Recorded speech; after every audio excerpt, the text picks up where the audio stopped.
Hey, can I get your number? Sorry, I'm with my boyfriend. Well, does he have 30 million power in Rise of King? Entity. I kind of thought that like that was popular back in the day. Like it was popular way back in the day. Like academics began to like demonize everything Western and then glorify everything Mhm. that's that came from anywhere else. And then that had a so it was that way in academics for a long time. But then after like 9/11 and so on, it just became really popular again to show how tolerant you are by praising and glorifying all things Islamic specifically. You praise and glorify all things Islamic specifically, and you degrade anything that's actually Western, and you heap insults and abuse on it. And so basically, Islam was the fount of everything good. And notice how we hear people out. We hear people out. We hear people out. We listen to Mhm. what they say, and then we show how insanely stupid it is. But before we jump into some stuff, Mike, why don't you tell everyone? Everyone knows you, I'm sure already, but just in case, why don't you give everyone an idea of who you are, what you do? Yeah, I'm inspiring philosophy. I do a lot of different types of videos. I do like long form content on YouTube, but I do responses on like TikTok and Instagram. And so this guy I was responding to, it goes by the Geo Hooser. Yeah, he is a very small on YouTube, but he's pretty big on TikTok. He's got over like 250,000 followers, I think. And he Oh, put out this video. Yeah, he's big. He's big no, on that makes sense TikTok. because I was wondering why you're responding because I used the YouTube videos and I was like, why is IP responding to this guy? But you're pointing out it's. I was just saying that. Matter of fact, I was just saying that last night.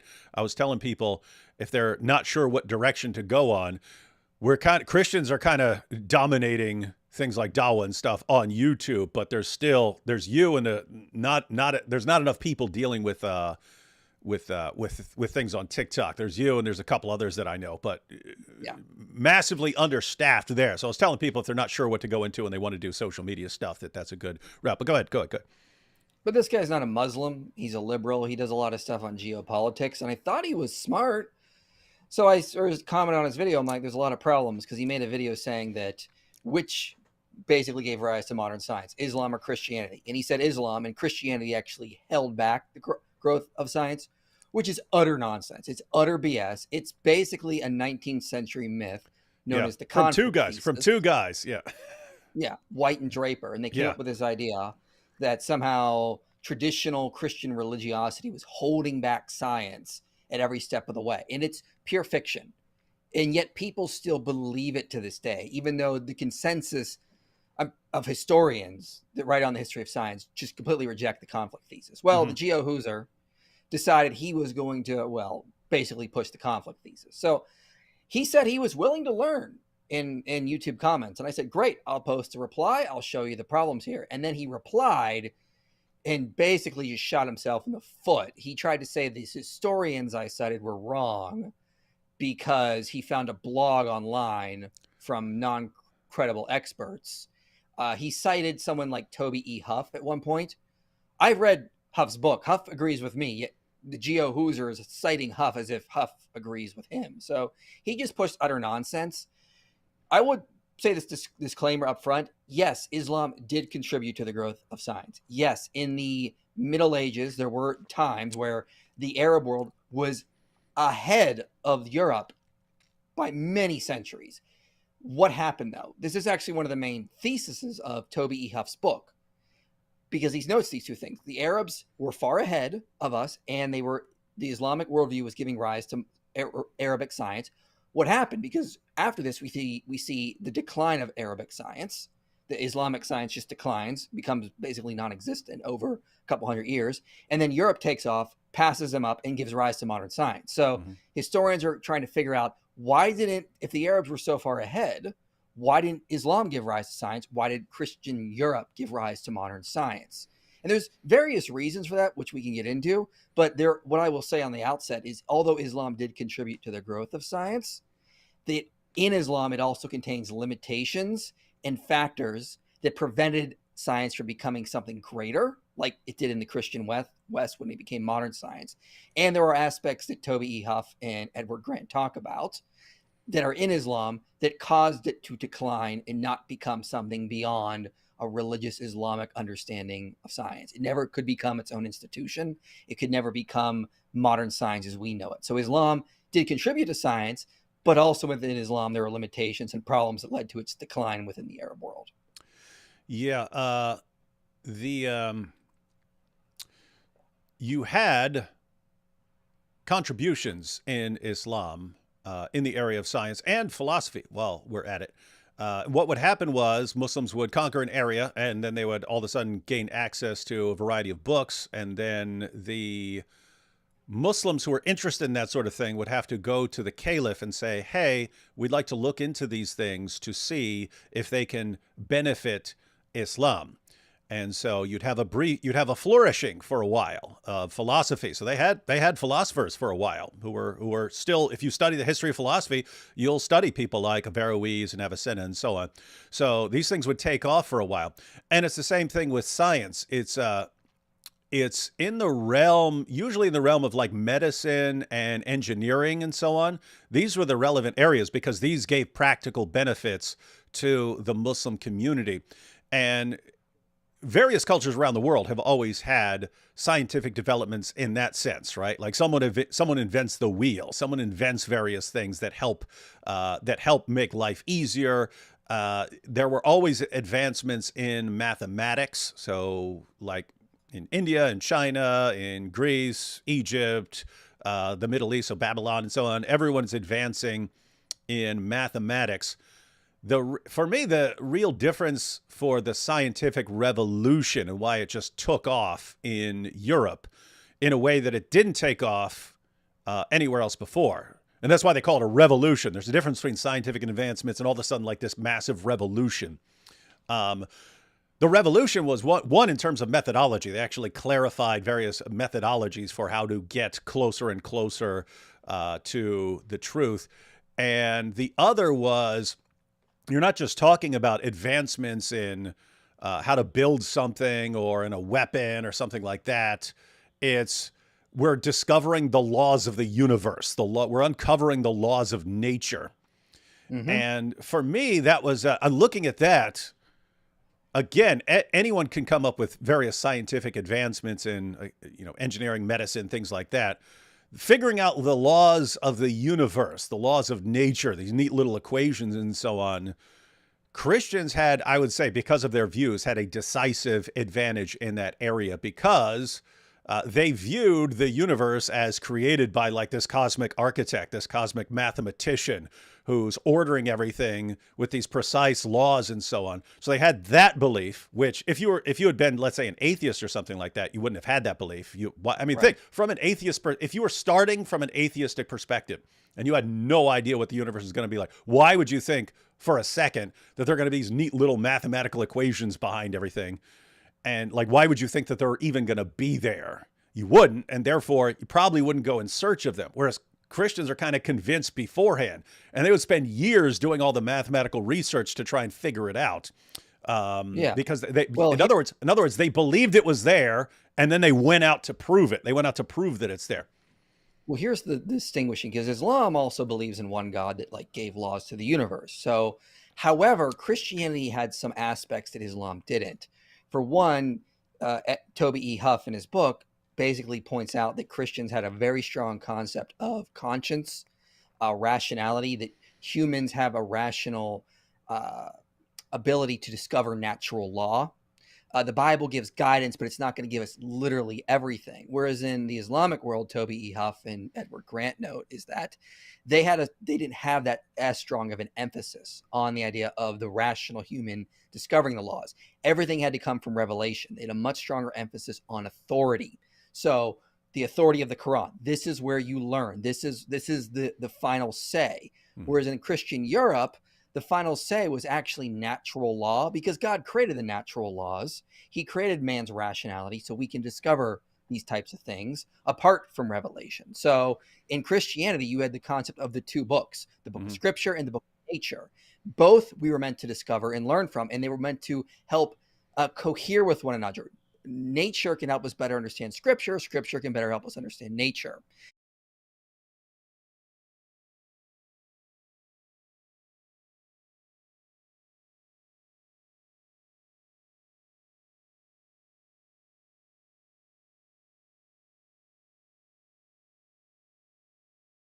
put a much stronger emphasis on that. Because of that, you couldn't develop science in the same way. Another aspect is the idea of original sin. So original sin is this idea in Christianity, but it means man is fallible. Scholars like Noah J. Ephron will note what this led to was the idea, well, if we're fallible, we need to constantly do experimentation, keep fact checking to make sure we're getting accurate results. That's also lacking in Islam. So they had a very strong emphasis on the idea that the oral reciter of traditions was, in some ways, could be infallible, depending on what traditional line you look at. And this, again, Toby Ehoff talks about this. So they put far more strong emphasis on that authority revelation. So you have basically them, in Islam, they separated two forms of sciences, the foreign sciences and the religious sciences. The religious sciences were anything that could be used to help Islam. They developed trigonometry so they could calculate where Mecca was to determine how to build a mosque and how to pray. They needed to do astronomy for calculating Ramadan, these kinds of things. But when they figured that stuff out, Huff says that was the end of it. That once it was beneficial to Islam, done. They didn't want it to develop into its own endeavor. So Edward Grant notes in Christian Europe, they had the separation of church and state. They developed their own scientific institutions that could become their own thing and just start discovering the world for the sake of discovering the world. So there were various principles in Christianity that allowed modern science to become what it was. Islam helped with that, but it stagnated it because of principles in Islam. Christian Europe took over knowledge they got from the Greeks, from the Romans, in the Islamic world, and then they just boomed because the principles in Christian Europe allowed for this. So both contributed to science. Christianity went further. Yeah, the big three factors, as far, because I had a debate with Michael Shermer on the existence of God, but it's funny because I looked up his academic background, and his PhD is in the history of science. And I was like, oh, let me build my entire case on the history of science. So I built my entire case on the history of science. Yeah, sometimes you want to go after an opponent's weak spots. Sometimes you want to go right after his strongest point just to show, hey, what do you got here? So anyway, the biggest three issues that I have, we've touched on two of them. So one, that Christians believed in this sort of divine architect and so on, this divine mathematician. And I have to say that the Allah of Islam is a bit more capricious. So I don't think they have it to the same extent that Christianity does, but at least they believe in a designer who makes the world and things like that. So they have part of it. But as you're pointing out, there's a different view of what human beings are. And so in Christianity, we're created in the image of God, right? And, people, you can there are multiple interpretations of what that means, because the Bible doesn't say exactly what that means, but it has something to do with our cognitive faculties and our abilities and so on. And so by the time you get to a flourishing Christianity, by the time you get to the period where science is about to take off, they view themselves as, it's like we're created for this kind of thing. We're created to figure things out. We're created to somehow connect with God's ideas and so on. And so it was, one, the universe it's what philosophers call intelligible. It's intelligible. It's capable of being understood. But two, we're the kinds of things that can understand it. So there are other things that can't understand the laws of nature. We're created to be the kinds of things that can understand this. And since the laws are out there, we're the kinds of things that are created to go out and be able to do it. Then why wouldn't we want to do that? And so that's two of the three. The third one is that they viewed it as like good. There's something good, like really, really good. They regard it as a form of worship, that if you go out and you figure out something about how God is regulating the universe, how God is running the universe, you've just made a contact with the mind of God. And so, I mean, it's almost like being in worship, singing a worship song for them. You're actually like making a connection with the divine and so on. So they had these ideas. Islam is lacking two of those. I mean, I can think of two passages in the Muslim sources where... If you want to, I shared my screen. If you want to put this book on, I can show you right in the passage what I was talking about. It's kind of like what you're going on about too. Let's see. There we This go. is Toby E. Huff's book. Yeah. So you can see here he says Christian philosophy and theology in the 12th and 13th centuries unequivocally declared man to be the possessor of reason. In this capacity, enabled him to decipher the most mysterious puzzles of God's creation. It also enabled man to decipher the mysteries of the divine word itself, unaided by revelation, without the need for prevarication. This outlook stands in contrast to Islamic thinking of the time, whether one speaks of the philosophers or the theologians. For among the latter, it is clear that the Ash'ari, I don't know how to say that, Ash'arite view of man and nature, Oh, Asherite. Okay. Ash'arite view, based on Islamic atavism, known as occasionalism, was very much opposed to the well-ordered, even mechanistic and physically determined concept of the natural order that evolved in the writings of the Christian theologians of the 12th and 13th centuries. So he goes on to say, to be sure, the Arab philosophers did develop Platonist philosophical views that were offensive to the religious elite of Islam, but they did not elaborate the rationalistic or mechanistic worldview that the European Platonists of the 12th century built on Plato's edifice.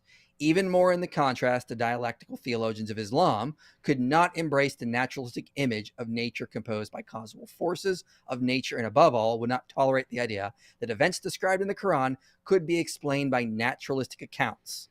So as you can see, they had this aversion to interpreting the Quran through the use of natural sciences very early on.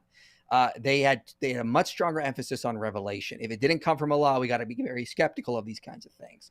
Whereas this was the exact opposite in Christian Europe. So he goes on to say, like, conversely, such a tradition never developed in Islamic thought in its absence in contemporary sources of objections to fictionalizing the people and events of the history of Islam. So basically, Islam was just it gave rise to interesting mathematical and scientific ideas when it benefited Islam. When it didn't benefit Islam, or they saw no way it could benefit Islam, it was kicked to the curb. And Huff goes on to note in his book, there were book burnings in the Islamic world where they were burning the natural scientific books. Anything they were getting from the Greeks, sometimes they'd be like, you know what, this is contradictory to Islam, or it's not helping Islam, let's get rid of it.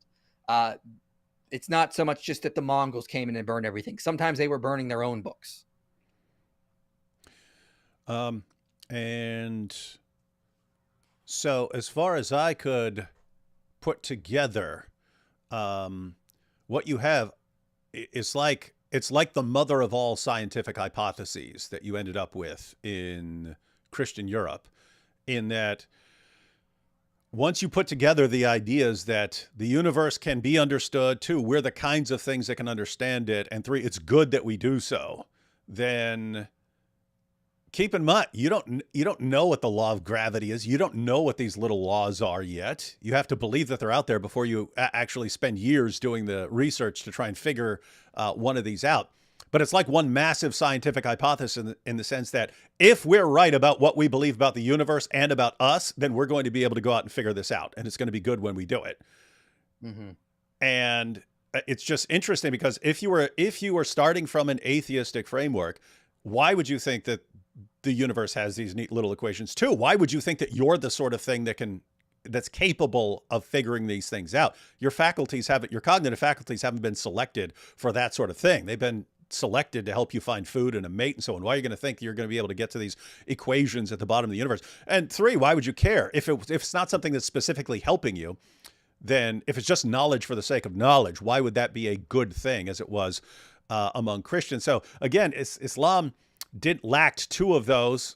Atheism, I would say, lacks all three. Christians had all three, and it's kind of put forward as a big scientific hypothesis.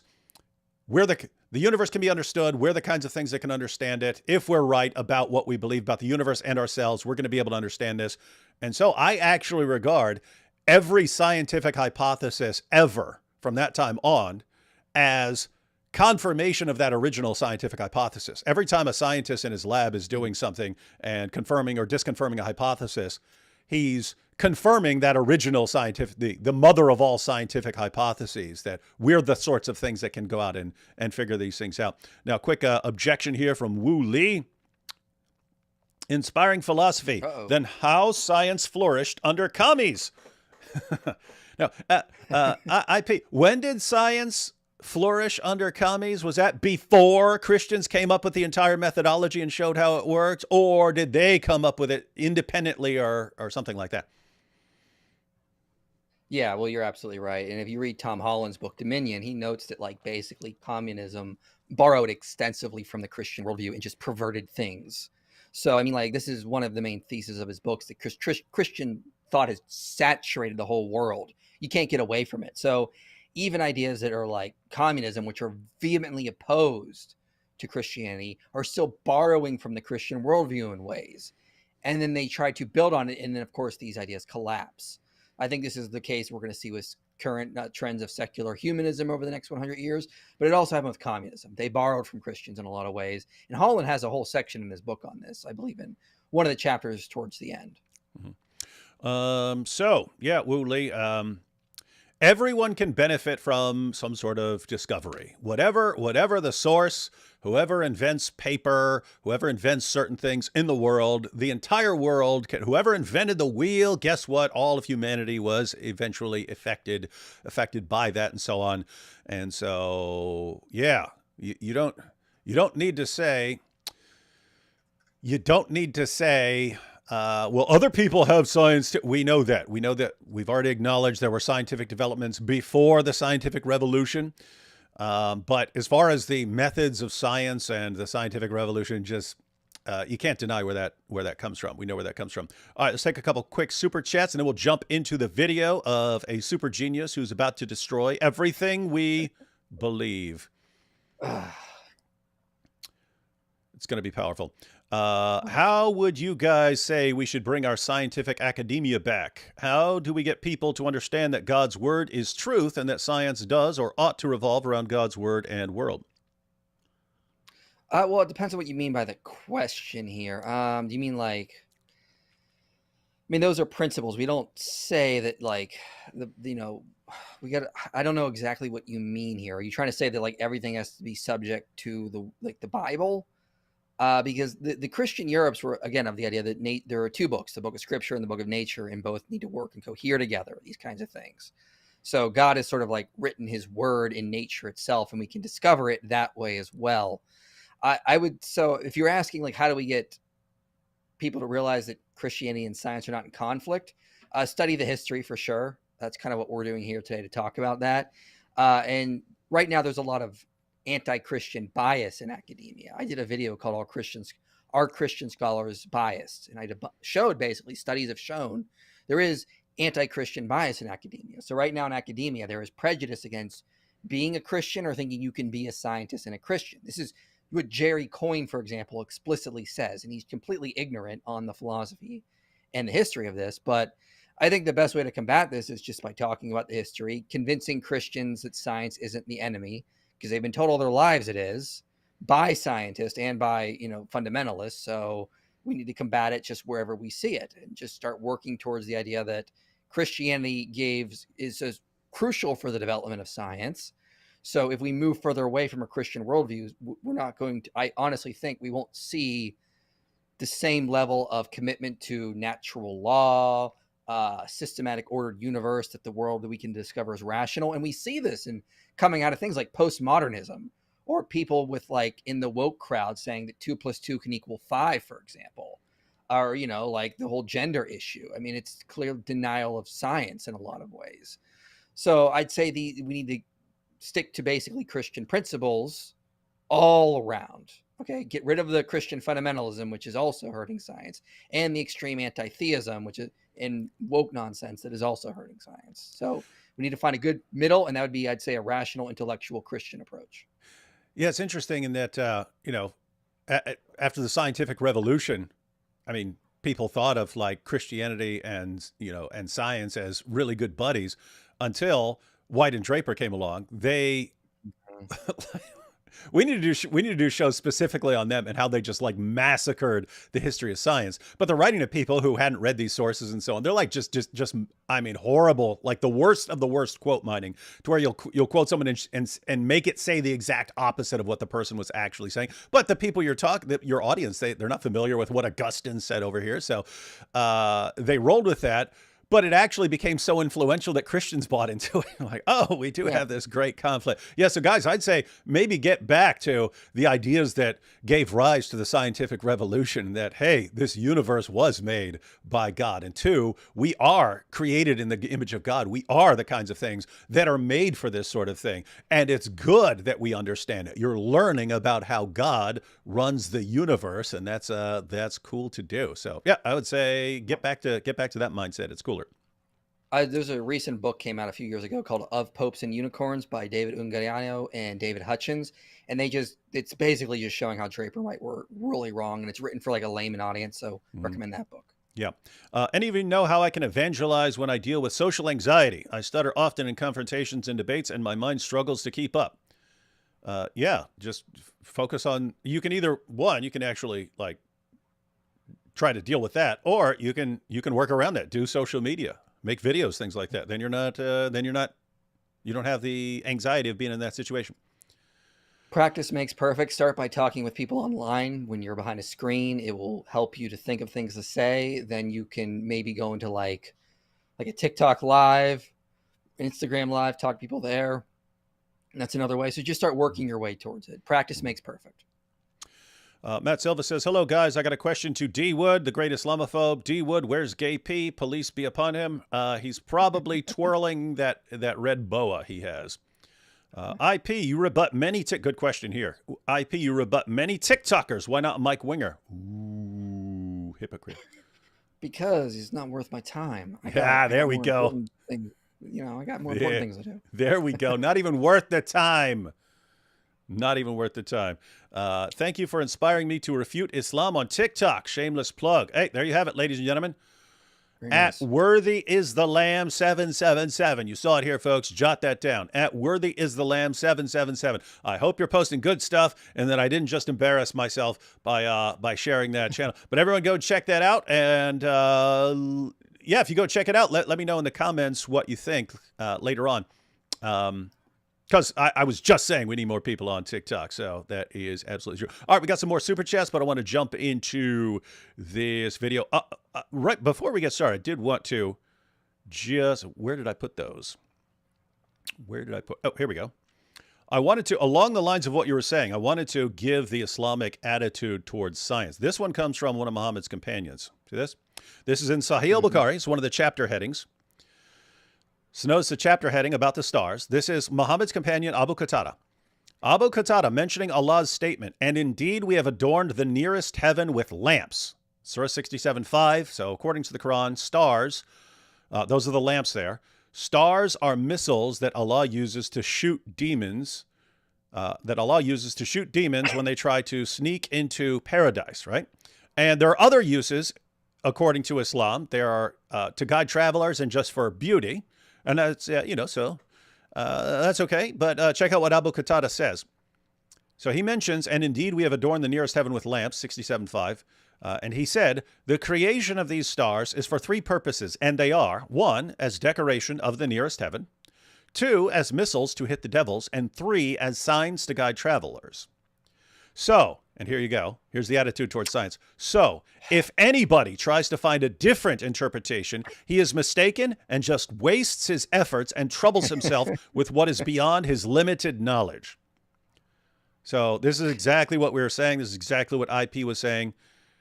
Allah has told you why he made stars. That's in the Quran.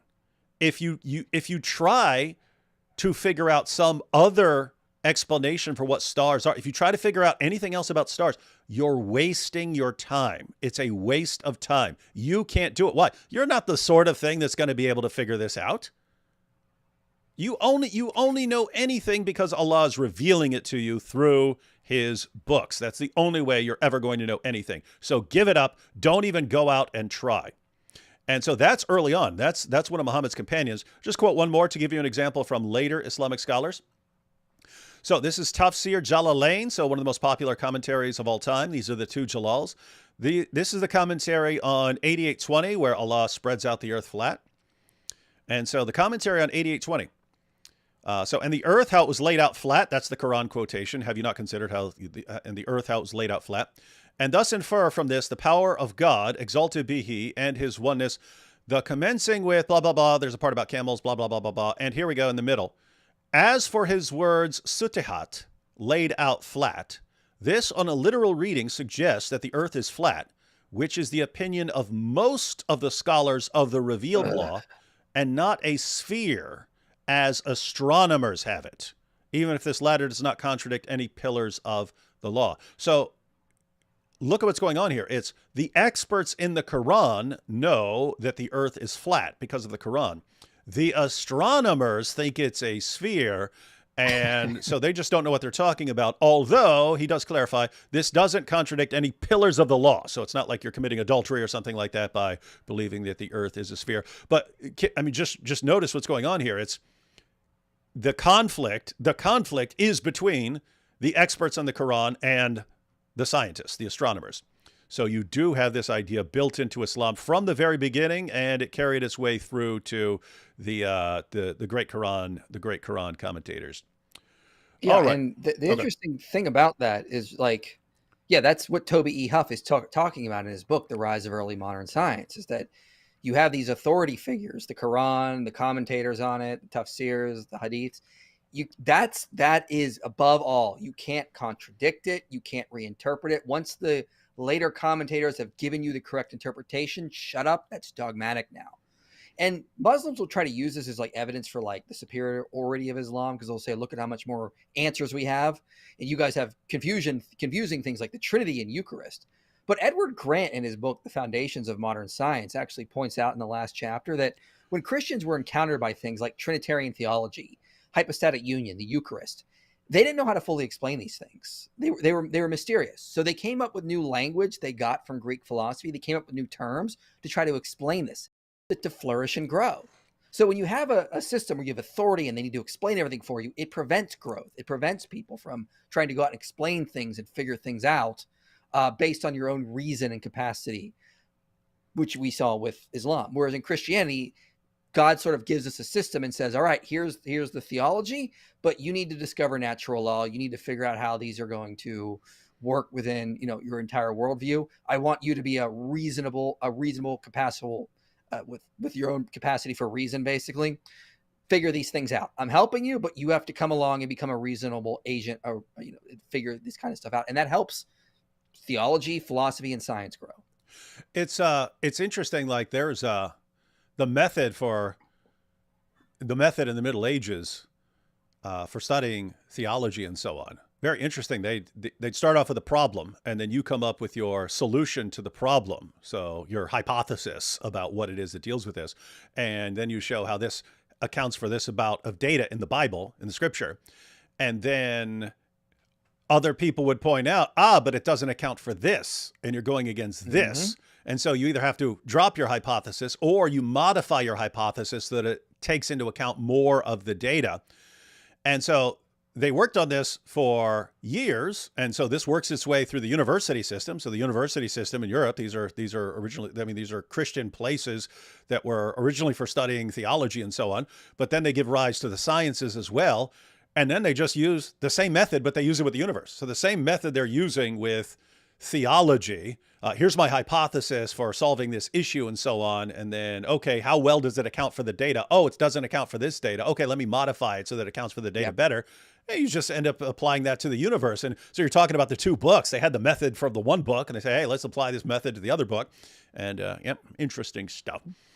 All right, folks, let's go ahead and jump into the most powerful video you'll wish you'd never seen. Which religion advanced Western civilization more, Christianity or Islam? The answer is Islam, and it's not even a question. You might be thinking that Europe made all of these advancements and they were Christian nations. And it's true, Europe was Christian and they made all of these scientific advancements, but they did that in spite of the church. Galileo, Dante, Marco Polo, Giordano Bruno were all great thinkers, scientists, and mathematicians who were imprisoned or executed by the church because their teachings went against dogma. So you can pause it there. That was so massively misleading. I was thinking about the Bruno example, but that was so massively deceptive. I would not. So we're under 30 seconds into this video. I would already not trust this guy at all, just based on what he did there. Yeah. Go ahead. This is total nonsense. For one, Marco Polo Dante were not really considered natural philosophers. I don't know where he's getting this. And they weren't in prison for having things that went against the church. Dante was like praised for his like Divine Comedy and whatnot. He was not someone who the church hated. Like, I don't know what he's talking about or where he's getting his information. He'll bring up Bruno. Okay, first of all, the Christians, the church never persecuted anyone for doing science. That is a myth. That never happened. Bruno was executed for theological views. He joined a specific Catholic order, which said you have to believe X, Y, and Z. He didn't believe X, Y, and Z, so they executed him. Now, I don't agree he should have been executed. That was wrong. Could have been excommunicated, kicked out. So they went too far there, obviously. But he wasn't persecuted for practicing science. He wasn't really even a scientist.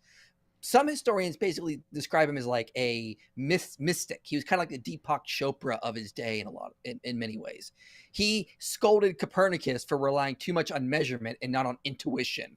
So this was not like some great scientist discovering things. He was having his own metaphysical ideas. He brought up Galileo. Galileo. One second. I just wanted to comment on Bruno, because this is what I'm just saying is massively deceptive. Bruno was a Dominican friar and became a pantheist, rejected the Trinity, rejected the deity of Christ, the incarnation, all this stuff, and was executed. So you and I be on the same page. Shouldn't have been executed. Why? Well, the harshest punishment that the church could give, according to the New Testament, was excommunication. Okay, if you don't want to follow this, the door is over there. So that's what should have been done. So we can say, hey, they shouldn't have executed this guy. But it's important to understand why he was executed. He was executed for being a heretic, not for science. This guy just made it sound like he was punished for science. But just keep in mind, since this guy's praising Islam, saying Islam doesn't have these issues. If you're talking about people being executed for heresy, dude, I'll ask you now in advance before we even go into Geo Husar. Do you want to go down that road? So if I pulled up examples of people being executed under Islam for heresy, not for science, for heresy, for heretical views, then you'd say Islam got the same problem, right? Because you just made it sound like these guys were punished for science and that Islam's not punishing people for science, when actually this guy's executed for heresy.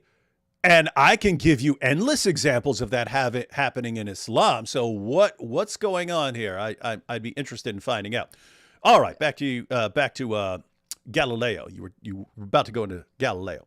Yeah, there's a lot of misconceptions about him. He wasn't persecuted for doing science.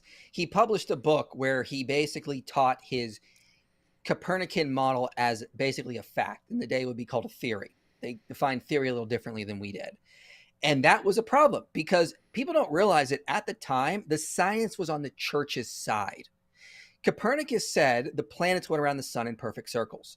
There's no physics today that could describe how that is possible. When we developed models from the work of Newton and Kepler, elliptical models, the church accepted it with ease because it's like, oh, that's how the physics works. In Galileo's day, the physics was on the church's side because they looked at the Copernican model and said, this is crap. Planets can't just move around an object in perfect circles. So the science was actually against Galileo. They don't realize how insane that sounds until you've done the research and you can figure out things like how inertia and momentum and all these things work. And when you don't understand the laws, it sounds insane, right? It sounds insane. So one, that, close to the equator, we're spinning at about 1,000 miles an hour. I mean, think about this. We're spinning. Someone comes along and you have no idea what's going on. And someone says, hey, do you know you're spinning at 1,000 miles an hour right now? What? What are you talking about? Are you insane? Oh yeah. And you're flying through space right now. If you don't understand how that can work and you can still feel like you're still right now, that sounds insane. That would be along the lines, ladies and gentlemen, if I came up to you and I said, hey, I got my new scientific theory. Did you know that the room that you're in is spinning at 1,000 miles an hour like a top right now? Yeah, it's just spinning like crazy. It's, you're going in crazy. You'd be like, what are you talking about? Are you an idiot? That's what these claims sounded like to lots of people. That's why there was just a lot of built-in resistance from everyone. It's like you just came out with something that sounds absolutely insane. We're spinning. We're moving at 1,000 miles an hour.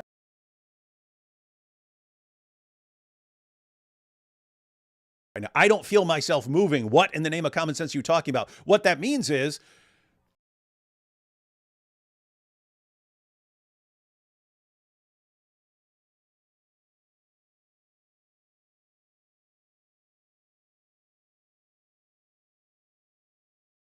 You have to come up with an explanation for how this is going on. And that's what happened during the scientific revolution. They figured it out. They figured out how to explain it. Took some time, though. The only thing Copernicus got right was that the sun is the center of the solar system. His physics and how he described how the Earth and the planets would move around the sun was absolute crap. So the scientists or the natural philosophers of the day looked at this and went, no, this isn't going to work. You got to actually fix your physics here. And Kepler and Newton came up with, we're in. And people don't understand kind of the behind the scenes drama with Galileo. Galileo had the backing of the Jesuits. He had an entire order that had his back. Yeah. These guys are in conflict with the Dominicans at the time. And you have all that, you have these guys sort of vying for authority and so on. And at the same time, the Catholic Church is dealing with the Protestant Reformation in other places and what's going on. And all of a sudden you got Galileo saying, hey, you Bible guys, don't be coming in here and trying to straighten me out. And so he's sounding a bit like a Protestant, even though he's a Catholic. So anyway, he earlier in his career, he signs a document saying, okay, I won't teach this stuff as fact and so on. He eventually goes to the Pope when one of his buddies, one of his longtime supporters becomes Pope. He goes in there, fails to mention that he had signed a document saying he wouldn't teach us stuff. Says, hey, do you mind if I put out my book on this? The Pope says, yeah, go for it. The Pope says, just include this one little idea here that you could be wrong about this. There could be an even better hypothesis that we haven't considered yet that could account for these things. Just include that there, that God might always have some explanation that we haven't even thought of. Include that. Which Galileo did, but it's a dialogue. He puts it in the mouth of Simplicio, who's the idiot in the dialogue. So he puts the Pope, who supported him, he put his idea that he requested, hey, you want to put this, just put it out there that we may not have the full. By the way, the Pope is right. The Pope is right. There was more to the picture. There was more to the hypothesis that Galileo wasn't aware of. But the Pope says, hey, just put this little thing in there saying, hey, there may be more to the explanation than we're aware of, which he was right about. But he puts it in the mouth of the idiot. This gets back to the Pope. And then it comes out that he had signed a document saying he wouldn't teach this stuff as fact. And then the Pope said, I've been deceived. The Inquisition was all they were going to require after the investigation, they were going to require Galileo to say, I inadvertently forgot that I'd agreed not to do this. And so, oopsie, and that would have been it. That's it. That was the punishment. By this time, the Pope was really ticked off. And he's like, whoa, this guy just duped me to my face and called me an idiot. Yeah. And so, all right, no more Mr. Nice Guy. And they sentenced him to house arrest at his beautiful, beautiful house. So that was... And yeah, it was political. That's what Galileo was cocky. He made political attacks against the Pope. And then they responded by basically having him recant, saying, hey, this Copernican model, which goes against everything about physics, is just an hypothesis. It's not a theory yet, aka fact. And then when he did, he still talked about it after this when he was under house arrest. He didn't just abandon it. He just didn't ever go around with the cocky attitude saying it's a fact. Galileo was not perfect. He contributed greatly to the development of science, but there's a lot more complexity going on in the Galileo affair people just don't know about. Yeah, and it's just amazing that the champions of reason, they distill everything down to, Galileo, he tried to do science and the church just crushed him. And that is the standard, that is the only relationship between Christianity and science. It's right there. You saw it. That one incident, that's the entire thing. So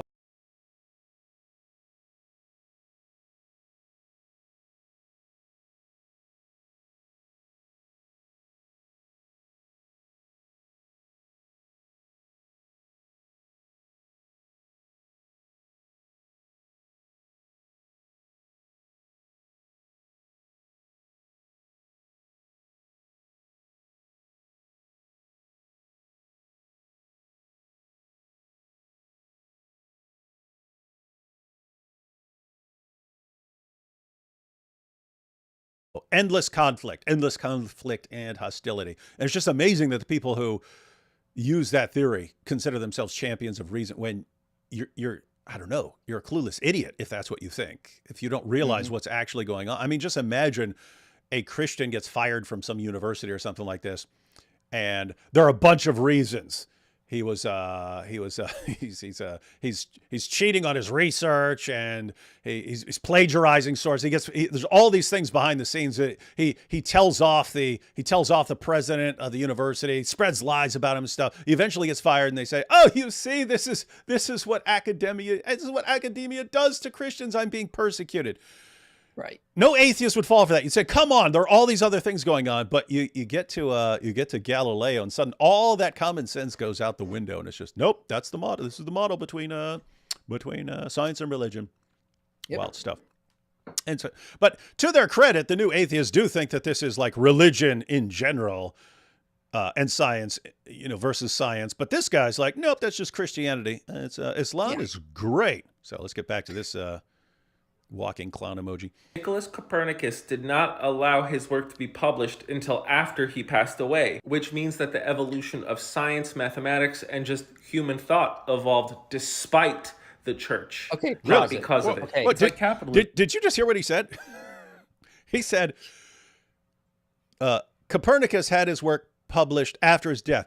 This proves that all scientific advancement happened in spite.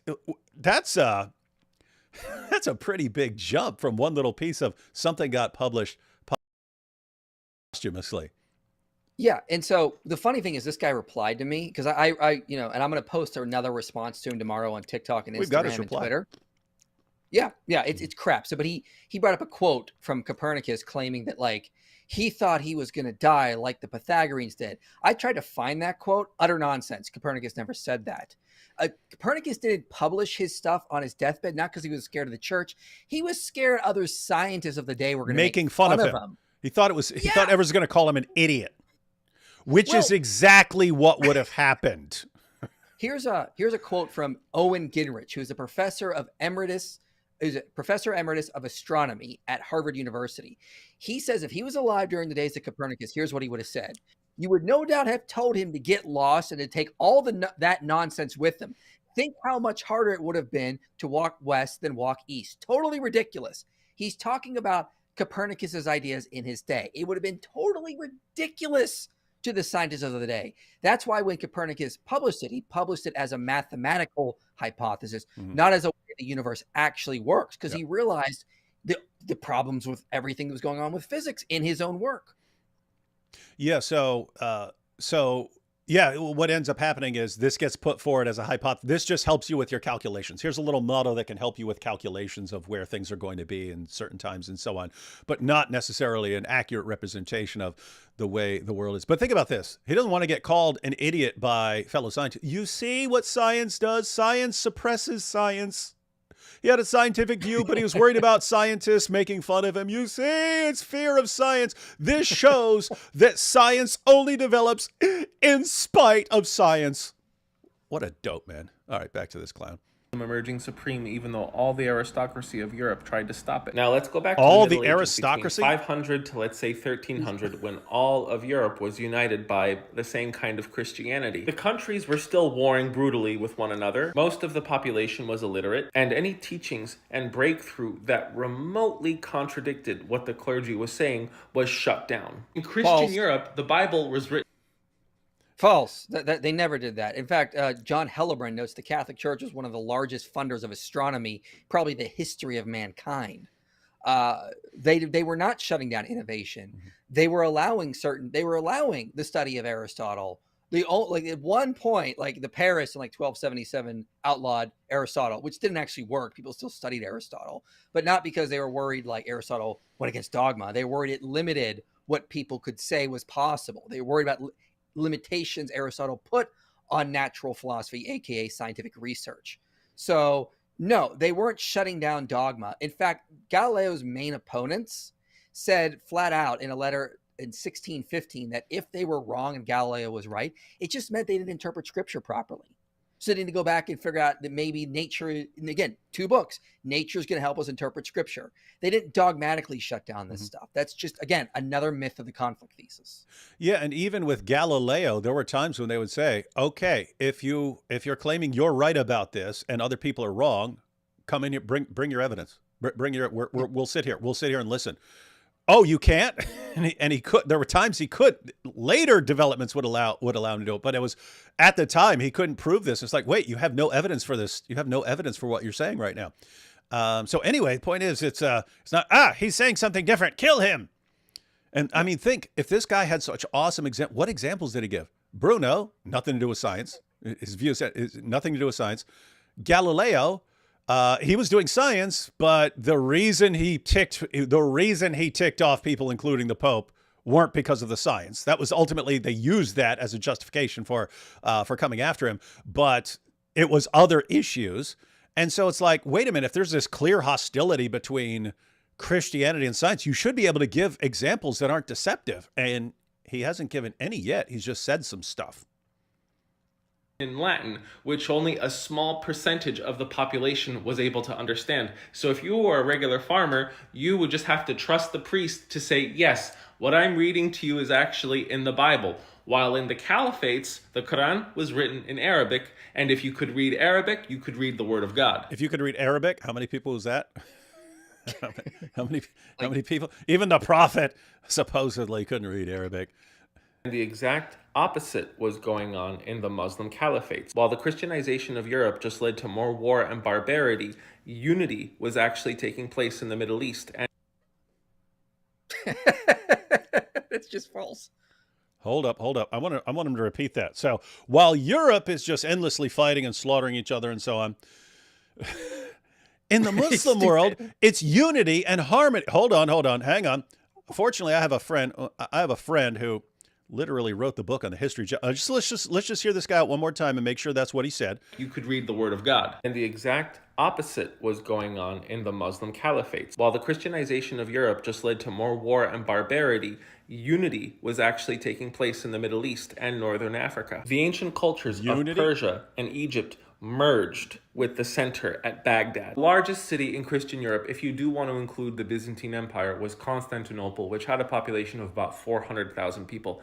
Baghdad had a population between 700,000 to 1 million. Baghdad was the largest and most prosperous cultured city in the world for centuries under the Abbasid Caliphate. 3 cities during the Middle Ages with the best universities in the world were in Baghdad, Cairo, and Cordoba. Those universities existed 2 centuries before the first one in Europe, which was either Oxford or the one at Bologna. Oh my goodness.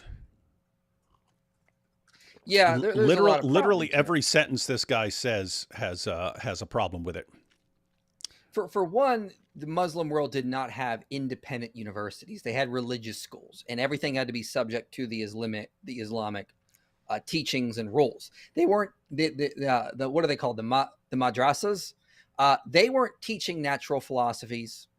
They weren't teaching the sciences, only if it helped Islam in some certain way. So these were not independent universities, which was a purely Christian European invention. Independent universities with their own governing board. They could do what they wanted. They weren't beholden to like a sponsored state or something. They could operate fully functionally independent. That was an invention of Europe.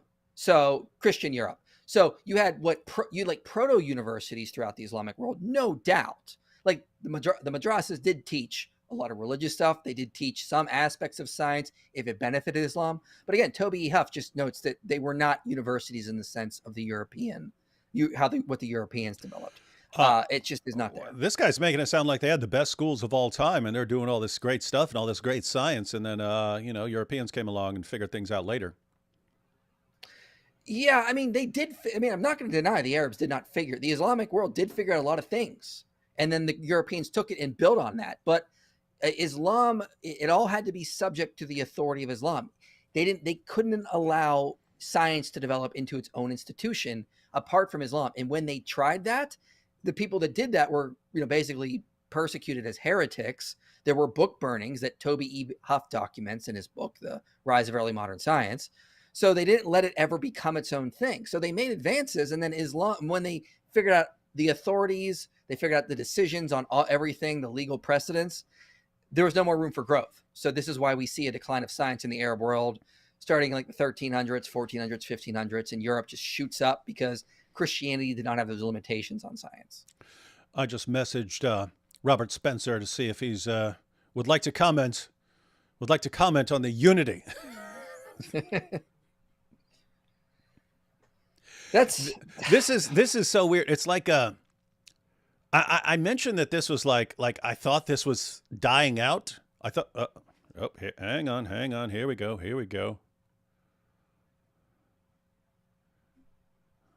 Hang on. Let me get Robert in here. All right, get him in here. Let's see. Hang on, it's not letting me select my views.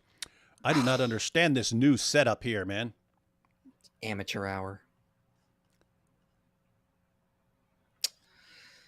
Every time I'm streaming with David Wood, hang on. Let me go back to. Okay, I can do it over here. I can't do it while. Okay. Hey, Robert. Hey, gentlemen. Good evening. Hey, how you doing? Never better. But I tell you, I've been watching all this time, and this guy's driving me crazy. Is he? Yeah. Can I give you a few little bits of information? Not only, David, did I write the history of jihad, which I happen to have right here. There it is. The history of jihad from Muhammad to ISIS. But 17 years ago, when you guys were in 3rd grade, I wrote Religion of Peace, Why Christianity Is and Islam Isn't, which is a book you can still find out there.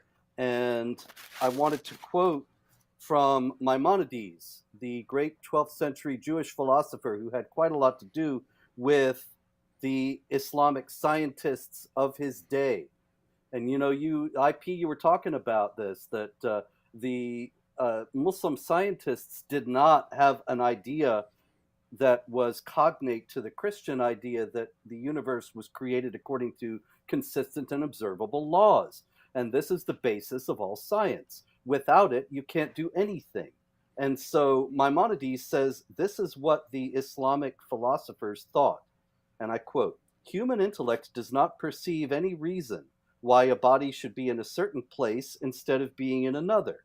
In the same manner, they say that reason admits the possibility that an existing being should be larger or smaller than it really is, or that it should be different in form and position from what it really is. That is, a man might have the height of a mountain, might have several heads, and fly in the air, or an elephant might be as small as an insect, or an insect as huge as an elephant. And this method of admitting possibilities is applied to the whole universe, because they're bound to do that because they understand Allah as absolute will. It's very simple that, you know, in the Quran, chapter 91, verses 7 and 8, Allah says that he put into the soul both good and evil. Whereas in Christianity, we understand that God is good and created the world good, and evil is an absence or rejection of God. It's not something God put within us. And so this is a very crucial distinction, because if you understand that that God is good and created the universe, then the universe is also good, and you can understand or expect, as David was explaining earlier, expect consistency when you observe it. Whereas if Allah is absolute will and can be good or evil, and you cannot say anything really about him, because that would be chaining Allah's hand, as the Jews are accused of doing in chapter 5, verse 64, then you can't have any basis for science. It's all speculation based on what Allah is not bound to ever do. He might do something else tomorrow. Now, Robert, we just heard from a good friend who was talking about, hey, while Europeans were busy fighting each other, there was unity. There was unity in the Muslim world. Christians were fighting, Muslims had unity and peace. And this is why science really, really took off. And for the life of me, I can't think of which time period he's thinking of that's relevant to science, because they were fighting from the very beginning, weren't they? Yes. And he told us, didn't he, which time period he was talking about? He was talking about up through the 13th century. So I believe he said from the 5th to the 13th. So that only applies to from the 7th to the 13th when you're talking about Islam. But first you've got the rightly guided caliphates, the Khalifa Rashidun, and 3 of the 4 were murdered. 3 of the 4 original were murdered. 3 of the 4 original rightly guided caliphs. So all of them companions of Muhammad, and they're all murdered. Yeah, and not only was Ali murdered, the last one, but Aisha, Muhammad's favorite famous child bride, led a civil war against him and got Muawiyah ultimately to supplant him as caliph. Hold on. Massive civil war. Yeah. Wait. So you're telling us here, this guy's talking about what great unity there was. You're talking about the first generation of Muslims. And you said Aisha and Ali. So you're saying Aisha, whose title in Islam is the mother of the faithful, marched an army out against Ali, whose title in Islam is the commander of the faithful. So you're saying the mother of the faithful waged war against the commander of the faithful? And I'm guessing that thousands of Muslims, some of whom had on each side of this war had fought alongside Muhammad at the battles of Badr and Uhud and so on, and they're slaughtering each other over a disagreement? You are correct, sir. And it didn't end there, of course, because then after you have Muawiyah defeat Ali, then you've got Hussein, that is in the lineage of Ali, being defeated by what was the guy's name? What was his Muawiyah's son? I'm blanking on it. Uzayd. Anyway, he kills him at Karbala in 680, and that's the beginning of the Sunni Shiite split. Then you've got the Umayyad Caliphate, which kills all the Shiite leaders, all the Shiite imams, one after the other. And the Umayyad Caliphate is the lineage of Muawiyah that becomes a hereditary monarchy in Islam until it is violently overthrown in 750 by the Abbasids. And then you've got dissident Umayyads forming the Caliphate of Cordoba in Spain in the 10th century. You've got them being supplanted by the Almohads in the 11th century. You've got the Shiite Fatimid Caliphate around the same time in Egypt. You've got the Mughals in India, who never accepted any of the caliphates, and they're all fighting each other. So I don't know at what point he can't even identify at any point in his 600 or 700 year period that there was actually peace and unity in the Islamic world, if he really knew anything about it. Yeah, and this is it really seems like these people who like absorb some idea from some college professor 20 some years ago, and it just kind of gives them a feeling of, this is what I feel must have been the case back then. Christians over here slaughtering each other, and Muslims over there living in peace and harmony until Christians taught them that they need to fight and stuff. And then it's just all fantasy. It's not based upon any study, any research, any facts at all. But as long as it makes you feel like you're the good one in the discussion, hey, I'm the good, tolerant one, not like all these other bigots and so on. You can't pry these people's views out of them, no matter how insane they are. Robert, there's actually a study that was done called "The Influence of Religion on Interstate Armed Conflict, Government, Religious Preference, and First Use of Force" by Davis Brown. He looked at 3 religions: Christianity, Islam, and Buddhism. Buddhism was non-significant. It didn't correlate with more war and conflict or less. Christianity was negatively. So if you're a Christian state, you're far more likely to engage in war. It's negatively correlated with war. Islam, to your surprise, in the study was positively associated with more war and conflict. So one was positively, that's Islam. Buddhism, non-significant. Christianity, negatively associated with war. What a surprise. But don't tell him that, because this guy has never heard of any of that. All right, let's get back to this video, because I think he's going to talk about Islam in Spain, I think.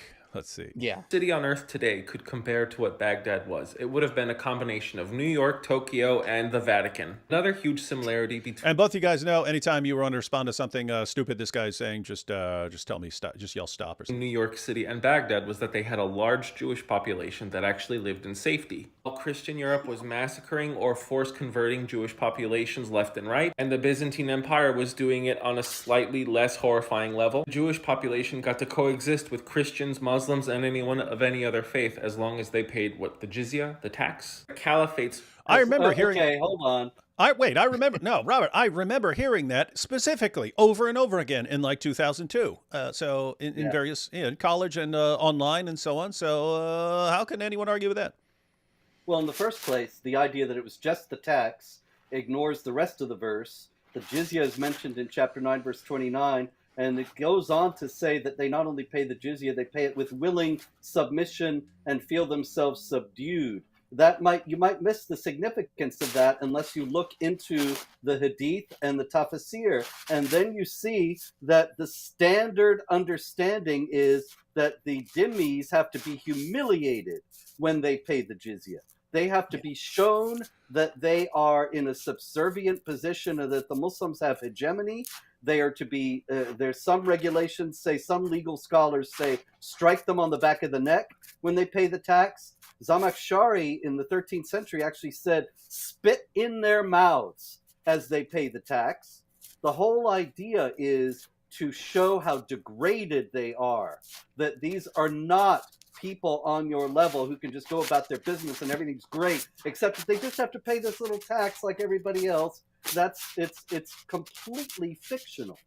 The Jews in the Islamic world were subject to, and the Christians as well, a superstructure of oppression, humiliation, and degradation. And the best indication of how that compares to the Christian world is the beginning of the 20th century. The beginning of the 20th century, before all the bloodshed and everything else we can argue about that. But in 1900, there were 18 million Jews in the world, 17 million were in Europe, and 1 million were in the Islamic world. There's a reason for that. They were voting with their feet. Indeed. But I want to verify what Robert is saying. So this guy says, hey, Christians and Jews lived fine. Right, someone's microphone is rubbing up against something because I can hear it scratching. That would be Robert's. Yeah, I muted myself. It's not me. Oh, I'm sorry. I got this cast, and I hit it against the desk. Okay. No, it sounds like your mic is rubbing up against something. It's like a It's like a rubbing. I'm not used to carrying around this parking meter all the time. It's no. I'm saying like even right now, it sounds like your mic is rubbing up against something. Now it's not moving, so I don't understand. It's just right here, stationary. Okay. All right. We'll see. Yeah, it's not making the noise now. Let's just check on, because this guy says, hey, Christians and Jews are fine as long as they pay the jizya, and he just passes by that like that's nothing terribly significant. So here's 929. So it's a command to fight those who believe not in God nor the last day, nor hold that forbidden which hath been forbidden by God and his apostle, nor acknowledge the religion of truth, even if they are of the people of the book, so that's Jews and Christians, until they pay the jizya with willing submission and feel themselves subdued. So pay the jizya with willing submission and feel themselves subdued. Now let's just check out Ibn Kathir commenting on what jizya is. Paying jizya is a sign of kufr, unbelief, and disgrace. Allah said, until they pay the jizya, if they do not choose to embrace Islam, with willing submission, in defeat and subservience, and feel themselves subdued, disgraced, humiliated, and belittled. We are to be disgraced, humiliated, and belittled. Therefore, Muslims are not allowed to honor the people of the dhimma, or that's us, or elevate, that's people who pay the jizya, or elevate them above Muslims, for they are miserable, disgraced, and humiliated. Muslim, so that's Sahih Muslim, recorded from Abu Huraira that the Prophet said, do not initiate the salam, so greeting of peace, to the Jews and Christians. And if you meet any of them on a road, force them to the narrowest alley. So this is what this guy's just sort of brushed aside and said, hey, as long as you are doing this, as long as you're in a state of defeat, subservience, as long as you've been disgraced, humiliated, belittled, and you accept your status as a second-class citizen who is constantly being humiliated, and you're paying money to the Muslim community to acknowledge their superiority and your inferiority, hey, everything's fine. And guess what? From an Islamic perspective, yes, as long as they're keeping their mouths shut, not preaching, showing just showing that they regard you as inferior and paying you tribute money, yeah, leave them alone. Well, that's great. That's great. That's a wonderful world we all want to live in. All right. Let's see a little more. See what this guy has to say. Were much more tolerant of diversity than any of their current peers. Muslims were much more tolerant of diversity than their current peers. Wow, wow, wow, wow, wow. And while Europe did have one unifying language, which was Latin, where the educated people could speak to one another through a lot of the countries, that was a luxury of the very few. But the entirety of the Muslim Caliphate was unified by one language, from Spain to Persia, which was Arabic. And yes, of course, all of these other countries had their own language, but they were unified by one common living language that was much more easily accessible. What? Persia don't speak Arabic. Yeah, I know. You had people who had memorized Quran verses and so on in Arabic, but had no clue what they're saying. That's the same thing as today. It's like that today. And the reason Latin was used, the reason Latin was used in Europe at the time was because as like Germanic tribes came in early on, they had their own languages. You have English, French, German developed. And a lot of the clergy are like, we still need to communicate with each other. So they just kept using Latin. It was a really good tool so that you could get something by the time of Galileo, publish something, and everyone across Europe could read it because they all had to learn Latin if they wanted to be like an educator. It's exactly like what he denies. He says that Arabic is this wonderful universal language in the Islamic world, whereas Latin was the language only of the elites in Europe. Actually, Arabic was the language of the elites in much of what we think of today as the Islamic world. In Persia, it still is. The Islamic scholars, of course, know Arabic, and you got to know Arabic to say your prayers. But otherwise, the people don't speak Arabic, nor do they in Pakistan, Afghanistan, many other countries that are majority Muslim. But also in areas that now speak Arabic, the native language was often violently suppressed. The Caliph al-Hakim in the early part of the 11th century actually forbade the use of the Coptic language in Egypt on pain of death. And it was even a mother to her child could not speak Coptic. If she was heard, she would be killed. And so this is how all the Egyptians speak Arabic today. And it's not just Egypt either. No, Robert, because this guy just said Islam was much more tolerant than everywhere else. Than something like Latin. Fun fact, Charlemagne, the leader of the Frankish Empire, which was the largest empire that Europe saw during the Middle Ages, was actually friends with Harun al-Rashid, the leader of the Abbasid Caliphate. They never met, but they had a very healthy diplomatic relationship to the point of Harun al-Rashid sending him an elephant. But the greatest gift that Rashid gave Charlemagne by far was a water clock, which is something that the Europeans have never seen and won't for the next few centuries. And while Europe was going through its own caste system under feudalism, proto-capitalism was growing under the caliphates. And yes, it was the Crusades.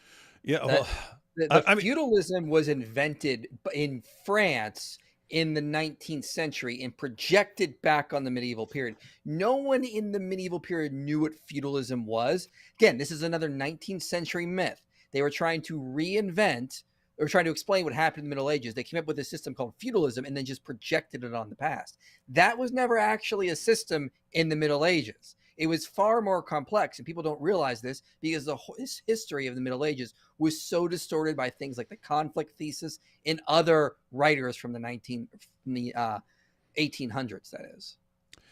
And it's just the methodology of this guy is absolutely insane. So, hey, Bruno was executed. Do you see? This is the relationship between Christianity and science. Oh, well, he leaves out the fact that Bruno's execution had nothing to do with science, but he made it sound like that. But that becomes the pattern. Matter of fact, as soon as he mentioned Copernicus, who didn't want to publish his book during his lifetime because he thought everyone's going to make fun of him for being an idiot, waits until after his death, then it's published. He portrays it. You see, this proves the ongoing endless conflict between Christianity and science. That's the conclusion he jumps to. But then, look, this Muslim leader sent Charlemagne a water clock. You see, this is where science comes from. You see, he gave him a device, and then Europeans, they reverse engineered it, and then they built up all their technology. That's where technology came from in the West. It's freaking nuts, man. It's like the entire methodology is insane. What's up? the book, a good book on this, Why Feudalism is Fiction. It wasn't actually a system in the Middle Ages. Fiefs and Vassals, the Medieval Evidence Reinterpreted by Susan Reynolds. I started reading it recently. It's really interesting. I need to get back to it. But yeah, this is all just, again, myths from the 19th century projected onto the past. And wow. Which forcefully opened up trade between the caliphates and the rest of Europe. And the Renaissance, which was the launch pad for European advancement, would not have happened without the caliphate's preservation of the works of Plato, Aristotle, and a host of... Hold on. Wait. Go ahead. The caliphate's preservation of the works of Plato and all that. This. Hey, one second, Robert. Could you tap on your microphone? Tap on it? Yeah. No sound. It's picking up through something with your headphones, and I think it's brushing against your shirt or something like that. So see if there's a spot to select your microphone. Yeah, I think it's picking up like your headphones or something like that. Okay, there was no microphone. I mean, the microphone I have here wasn't listed. I don't know why. Because I know it's plugged in. I checked that earlier. Let me see. Okay, how's that though? I changed microphones in the system. That's better, yeah. Okay. Yeah, go ahead. So okay, look. Just so. Oh wait, Robert. Go ahead. Robert. Just one thing. This is so commonly said, and it's absolutely false. But millions of people assume nowadays that the Muslims preserved various classics of ancient Greek philosophy when the Christians were throwing them out because they were pagan. And it was only because of that that the Renaissance took place in Europe. In the first place, that's false in the sense of who was preserving them. And again, from Religion of Peace, my own book from 2007, Aristotle's work was preserved in Arabic not by Muslims, but by Christians like the 5th century priest Probus of Antioch, who introduced Aristotle to the Arabic-speaking world. Another Christian, Hunayn ibn Ishaq, translated many works by Aristotle, Galen, Plato, and Hippocrates into Syriac. His son then translated them into Arabic. A Syrian Christian, Yahya ibn Adi, translated other works of philosophy into Arabic and wrote one of his own, The Reformation of Morals. His student, another Christian named Abu Ali Isa ibn Zurra, translated Aristotle and others from Syriac into Arabic. The first Arabic language medical treatise was written by a Christian priest and translated into Arabic by a Jewish doctor in the year 683. The first hospital was founded in Baghdad, this guy's favorite city, during the Abbasid Caliphate, but not by a Muslim, by a Nestorian Christian. And so on and on and on. Not only that, but he speaks a little bit later about the fall of Constantinople and all the scholars going from Constantinople into Europe. That was a big spark of the Renaissance. It was not because of Muslims preserving the books. As a matter of fact, shortly before the fall of Constantinople, as you can read all about in another book of mine, Empire of God, How the Byzantines Saved Civilization. In the year 1439, there was an attempt at a reunion council in Florence between the Western Church and the Eastern Church, or what we think of today as the Roman Catholics and the Eastern Orthodox. And the Patriarch of Constantinople and the Emperor of the Romans, or the Byzantine Emperor as he's known today, came to Florence to talk to the Pope and the Western Church leaders about reunion. And the Patriarch, I believe it was the Emperor, had a friend, Gemistos Platon, who was a Platonic philosopher, a Neoplatonist of the 15th century. And he was a great scholar of Plato and Aristotle. And he said, come along to Florence with us. It'll be great. So he goes to Florence. Gemistos goes to Florence with them. But when he gets there, he's bored because he's not a theologian. He's not interested in the theological debates. So he's got nothing to do. He's knocking around Florence all day. He starts giving lectures on Plato and Aristotle. And the Florentines are in awe. They've never heard this stuff before. There were only 2 books of Plato that were preserved in Western Europe before Gemistos came and started giving his lectures. And he is the guy, forgotten today, who brought Plato and Aristotle into the West and sparked the Renaissance. It had nothing to do with Islam at all. And there's a book called Scribes and Scholars. On page 50, they say there was no general attempt to alter the school curriculum by banishing the classical authors, talking about Western Europe. You're right. They just lacked a lot of the of the works of Plato and Aristotle. But what they had, they kept teaching. Alcuin was, under Charlemagne, was trying to spread literacy around Europe, not just among the elites, but among any he could. So like this idea that, and Toby E. Huff, in his book, The Rise of Early Modern Science, says that in the Islamic world, there were times, yes, they preserved the classical works in their libraries, but there were times they would go through and do book burnings. They'd be like, you know what, this Greek philosopher, that's bad. It's contradicting Islam. Let's gather a bunch of these up and burn them. And this is in Toby E. Huff's book. So there were book burnings in the Islamic world by Muslims who thought that sometimes the foreign sciences were going against what the religious science were, so they had to get rid of them. Well, that goes back to Al-Ghazali. It's very important we mention Al-Ghazali in this. Al-Ghazali was a great philosopher in the late part of the 11th century and the beginning. He died in 1111, and he's considered one of the towering Islamic philosophers, but actually he's the killer of Islamic philosophy and of Islamic science. And he wrote a book called The Incoherence of the Philosophers, in which he attacks Avicenna and Averroes and all the rest of them as heretics. And he says that they are engaging in speculations that disagree with the Quran, therefore they are heretics and should be put to death. That's on the last page of his book. They should be put to death. And that was the death of Islamic philosophy. Philosophy and science at the beginnings are deeply intertwined, because you're assuming that, like we were saying before, that the world is created by a good God, a God who's consistent. And so you look out into the universe and see how he fashioned the world. If you don't have that, then you don't look out into the world and see any kind of order or coherence to it. But it was Al-Ghazali who said that was all heretical, who really put paid to the idea of innovation in Islamic philosophy and science. And this guy doesn't even seem to be aware that he exists. He doesn't seem to know anything about Islam other than, like, he looked up, hey, were there some sort of schools before Christianity or before Christian universities or something like that? Seems to be the extent of his research. Anyway, let's see if he's got anything else. Greek and Roman thinkers. But all of that came to an end when the Mongol invasions took place and they destroyed all of the great cities, including Baghdad, which was decimated. All of the libraries were burnt down and tons of the books were thrown into the rivers, to the point where people said that the rivers ran black. It was the complete and total destruction wrought by the Mongolian Empire that... So it's not just Christians who are bad, it's Mongols. Apparently it's everyone who's not a Muslim. So Islam, great, everything else bad, and everyone else ruined it for the Muslim. Little side note. I mean, talking about resilience. I mean, the Jews get persecuted over and over and over again.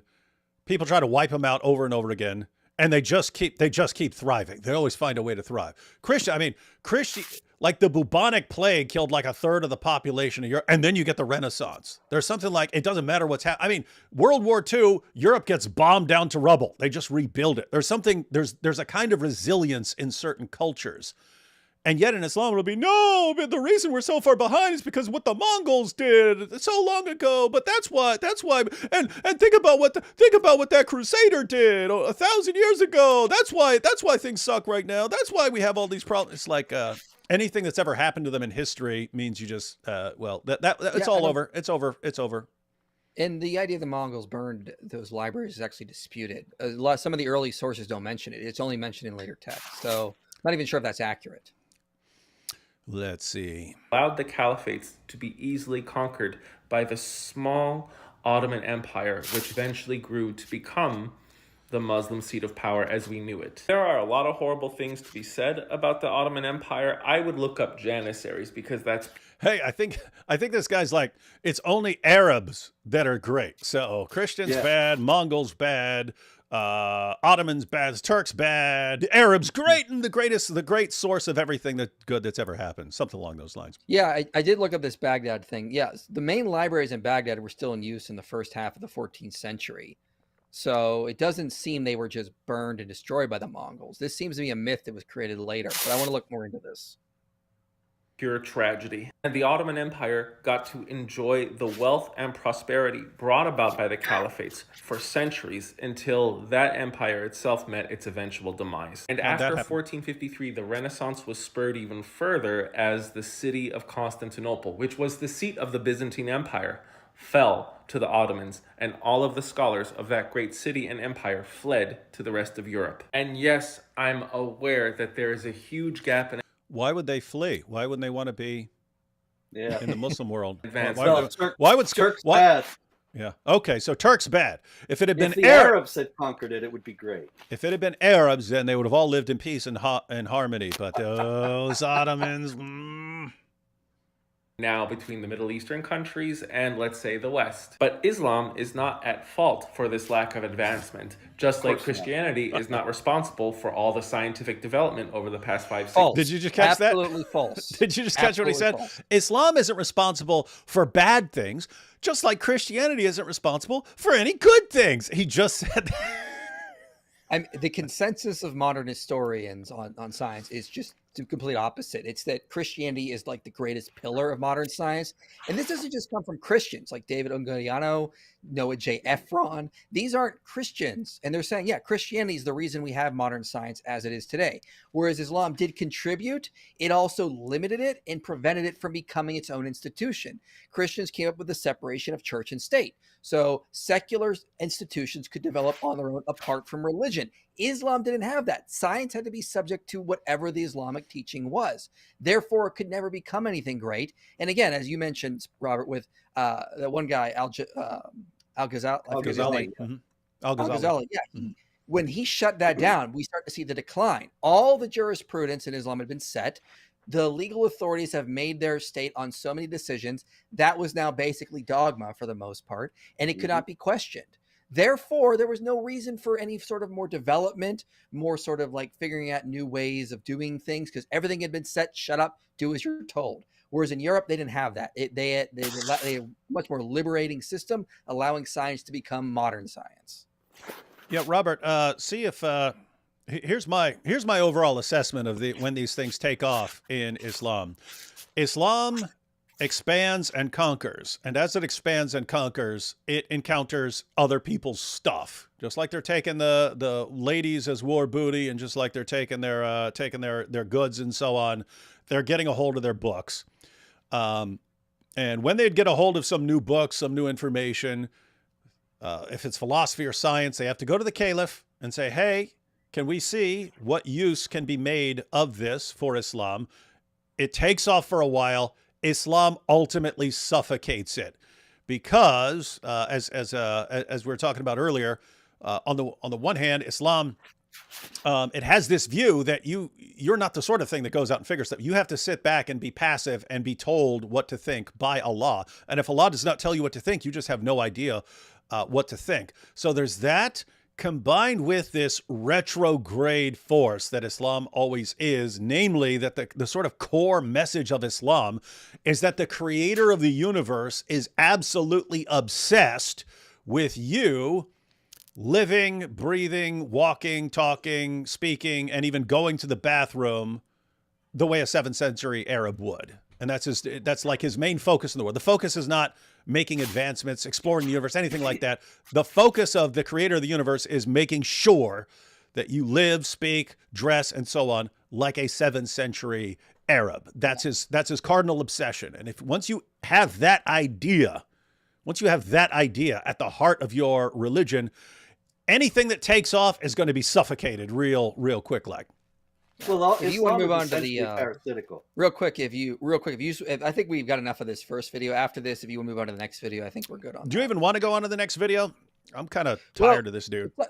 It's up to you. I'm going to post a response. He responded back to me. So this was his first video. I responded to it. And then Friday, he posted another response to me. I'm going to upload another response to him tomorrow and just show that he cited a bunch of sources that disagree with him. He didn't do any good research. It was a disaster. You think this video was bad? His second one was far worse. He should be embarrassed. He said he was willing to learn. Instead, he just doubled down on the nonsense. So I'll be posting another response to him tomorrow, regardless.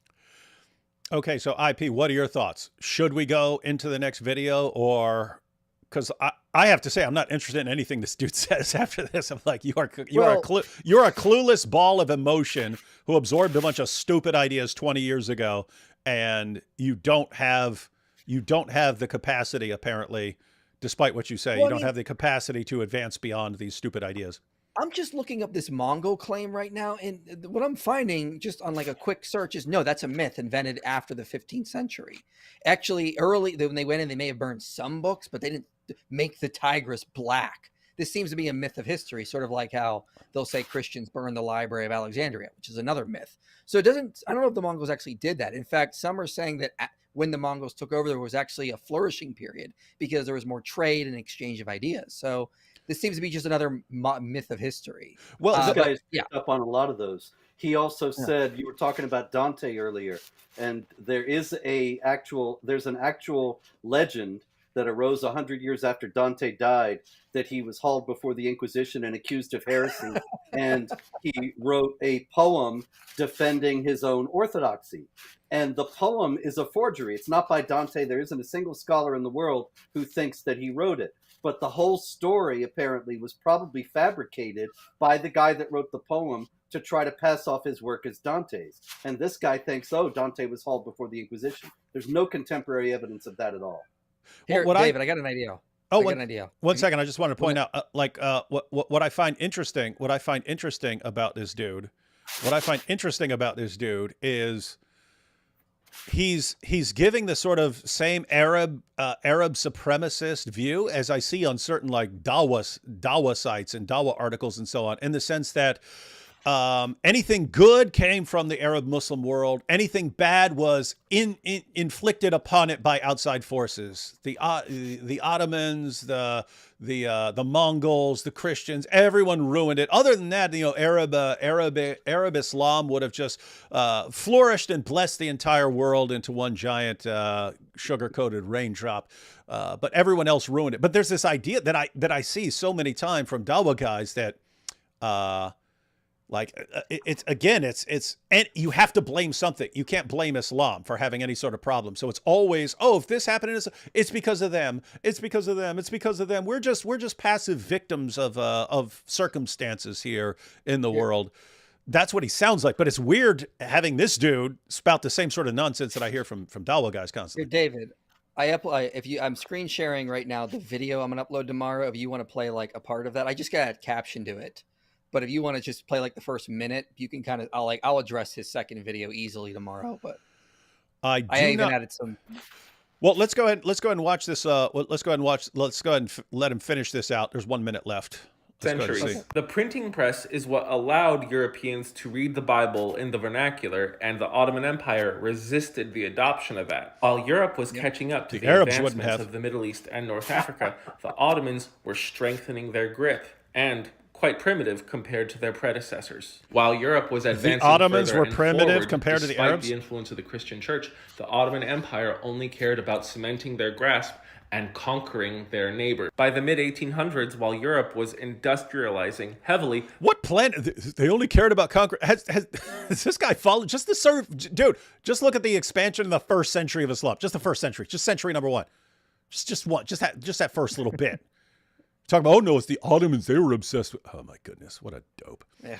The Ottoman Empire was still living like it was the 1600s. That allowed Europe to carve up the Middle East to do whatever they wanted with. And here we are. Now the Westerners are thinking that they have always had this cultural superiority as they read Plato, Aristotle, and all of these other great thinkers from history, and they have no idea that the only reason why they can look upon these words is because the Arabs and the Muslim caliphates saved those works. My name is the Geo Hussar. No, I am not Muslim. I am not Christian. I am not Jewish. I have no horse in the race of Abrahamic religions. Oh, you don't? I just think that y'all should know that the Arabs and the Muslims in general brought us a lot of what we have today. Thanks for watching. You can see there.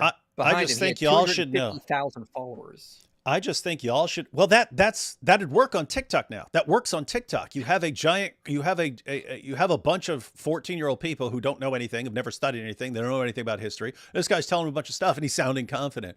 And well, Arab civilization was the greatest thing. Is everyone else's fault? This is a non-Muslim, non-Arab, Arab supremacist. That is some weird, wild stuff. All right, so you wanted me to try and play this video? I do not know if this will. I do not know if this will actually play with audio here. So let's find out. Let's see. I think I have to play it. So I hit play. Yeah, let's see if it plays with sound. Yeah, that's what I mean. It's not playing with sound. Oh, darn it. Yeah. You and your ancient technology. No, there's I have to mess around with the settings. I just it's rough to do in the middle of a live stream. Is that his video? This is his response to me, and I'm going to be posting his own handle. I know that he did. It's really weird, and it was like, what are you doing? But I'm going to respond to him tomorrow, put out a bunch of stuff, show that he's just completely wrong here. Wow, what a dope.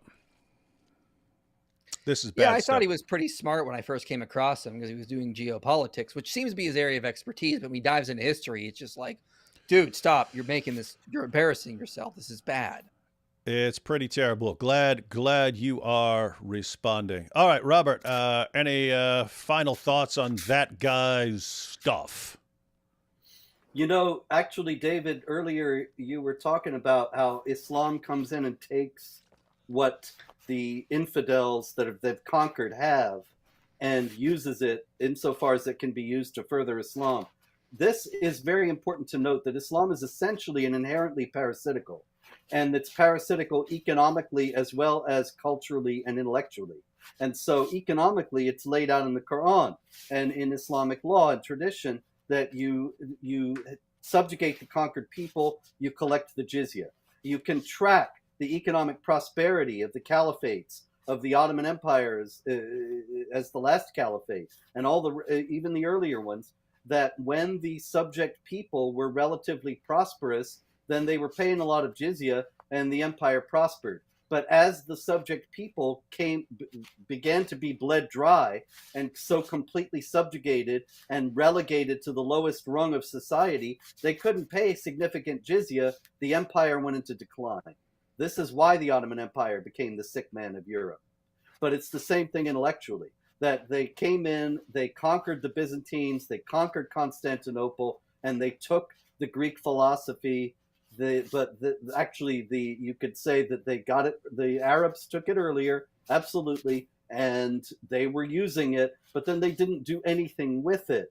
They were branded heretical. It was up to the Christians in Europe to do something with what the pagan Greeks had worked out philosophically and scientifically. It's exactly the same kind of motion. It's essentially a parasitical culture. And somehow that parasitical culture just couldn't stand against the Mongols, the Ottomans, I don't know what to do, man. He's making it sound so great, and yet it's just a perpetual victim somehow of everyone else. It's weird. That's the problem with all the Islamic apologists. They all make it sound wonderful, and then you have to ask them, then why do you keep losing? Why is the Islamic world in such terrible shape? Oh, because of the Jews. Oh, yeah, because of the Jews and the Christians and this and that and the communists and the feminists. That's why we're so weak. And it's always someone else's colonialism. Fault. Yeah, colonialism. That's what made us so weak. Well, I've discussed this study before throughout my channel and other places. There's a study by Roland to Salem who looked at Christianity and Islam. And he looked at the way they sort of function on a regional level in a society. He found that when it comes to things like voice and accountability in government, citizen empowerment, political stability, political transformation, the ability to create good political transformation, Christianity was positively associated with all these things, and Islam just wasn't. And the study is the role of Protestantism in democratic consolidation among transitional states. So he looked at Protestantism, Catholicism, and Islam. Islam was just non-significant anyway. Because of the Mongols, the Mongols. You're ignoring the Mongols, man. Yeah. Catholicism was positive in a slightly less way, and then Protestant was positive in a more stronger way. But so Christianity makes better political states with more citizen empowerment. Islam just doesn't. And that was the result of Roland F. to Salem study. Well, it stands to reason. It's in the Hadith. Muhammad says, "Obey your ruler, even if he is an Ethiopian with a head like a raisin," which most people quote to talk about racism. But it's also true that it's a recipe for authoritarianism. He's saying you obey your ruler, even if he's the most outlandish person I can think of. You obey him no matter what. Indeed. All right, guys. So wanted to give everyone that overview of... Guys, there's a reason that people like this are able to spout complete nonsense on social media. There aren't enough people there to correct them. So the solution to the spread of complete nonsense is doing away with an atmosphere of ignorance. So people just have to learn. People just have to learn some basics of history and so on, so they can respond to people like this. It's the same dynamic with Dawah. A Dawah guy goes into an area, there's a bunch of people who don't know anything about Islam, allows him to say whatever he wants about Islam, and no one's there to raise a hand. You got this guy on TikTok talking to a bunch of 14, 15-year-olds. People don't know any better. He can say whatever he wants, and then just sort of, I guess he thrives in that sort of environment. So what's the solution to that? Well, I suggest everyone watching IP's videos that he's putting out, get a copy of the history of jihad that Robert's talking about. I'll put a link in the description box. Check those things out. Learn the material. You can't just say, well, IP made a video. You have to actually learn the material in IP's video so that you're the one there in the comment section correcting And this is nonsense. why I put a bunch of quotes in my videos, so you don't even have to quote me. You can just quote the scholars I'm citing. I put quotes in there like crazy for that reason. Indeed. All right, guys. Well, I'm going to go through super chats. I don't know how long you guys want to stay. I think, Robert, you go to sleep fairly early because you're old. Yeah, about an hour ago. So yeah. Good night, gentlemen. All right. Catch you later. All right, IP, you can hang out as long as or as short as you want. I'm just going to go through some super chats. For it. All right, man. Let's go through some of these. I'm a university math major, and it's beautiful to see intricate patterns in the mind-boggling world of math. For me, it's hard to imagine that it wasn't created by an intelligent, supernatural higher being. That's exactly my thinking on this issue. It's like, I mean, here's the thing, ladies and gentlemen. So everything around you in every direction, there's mathematics going on.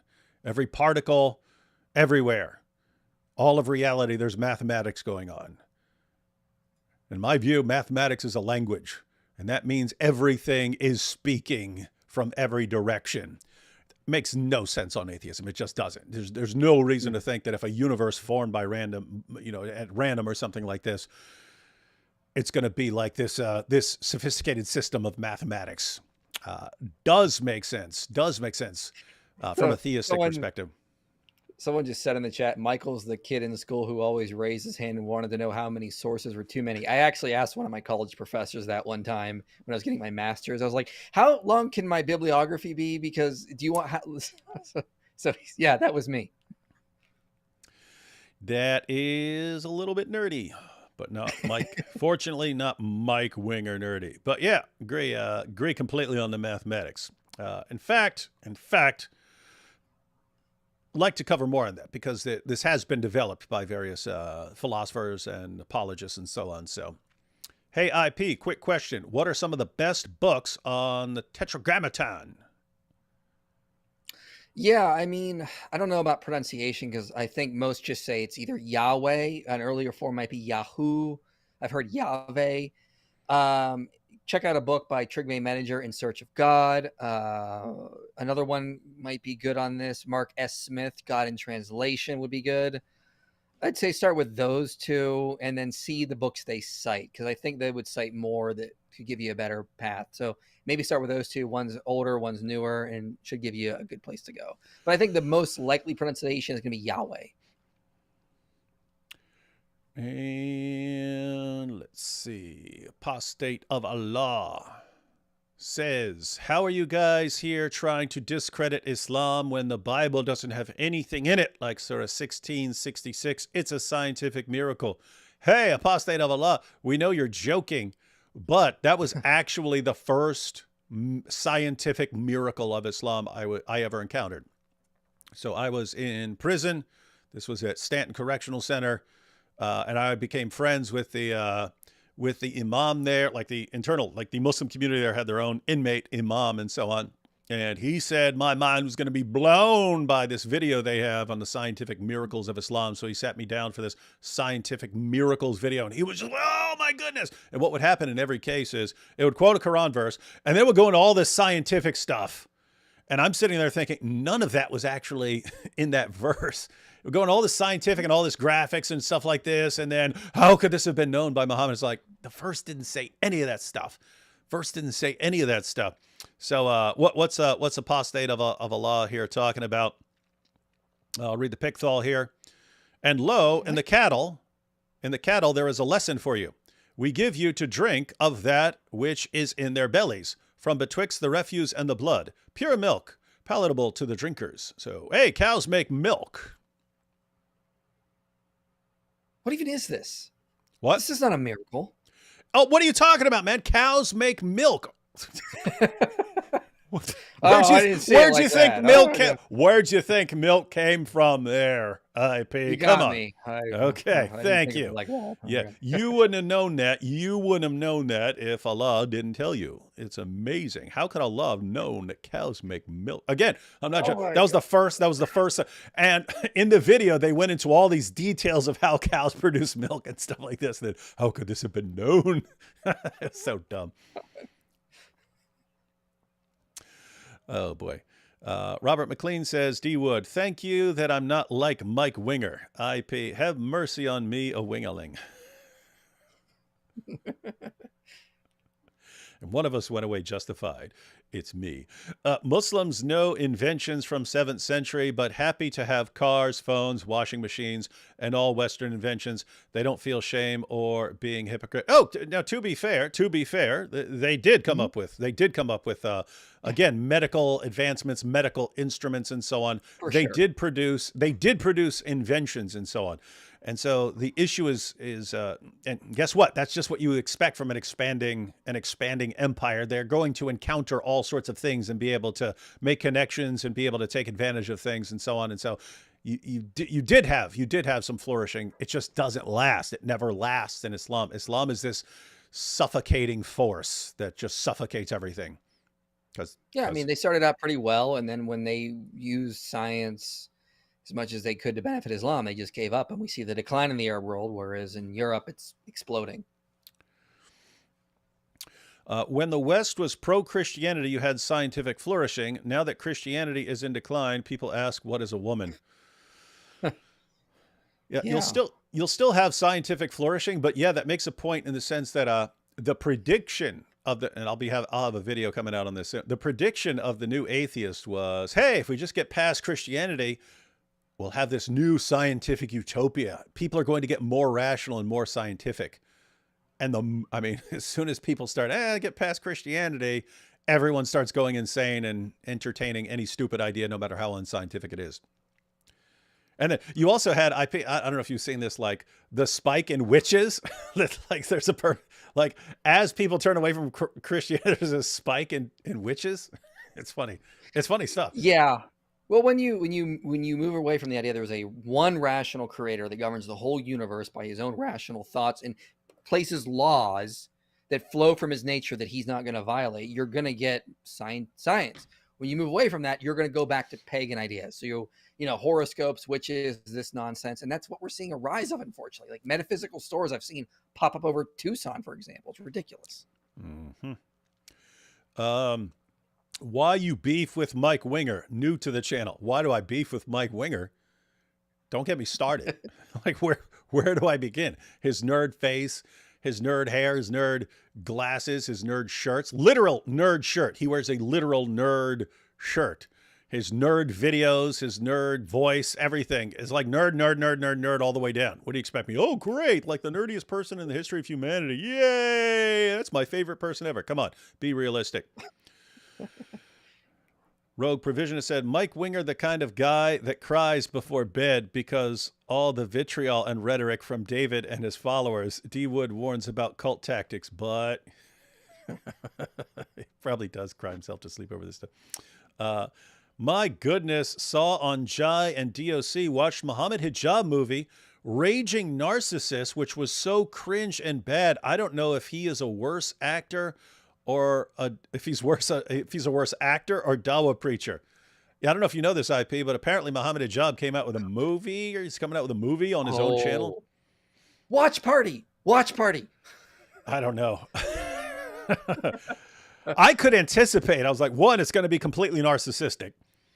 And two, I don't anticipate him being a good actor. I think he'd be a pretty crap actor. But yeah, we're reluctantly going to have to check out that nonsense. But it was a matter of time, ladies and gentlemen. The Dawa's breaking down. They acknowledge that their biggest arguments were all complete nonsense and they're all based on deception. What are you going to do? You either become a gossip channel like Ali Dawa, or you try to go into acting and, hey, maybe we'll make a movie. Goat Hub says, but did Christianity start the goat lovers revolution? Didn't think so. Checkmate.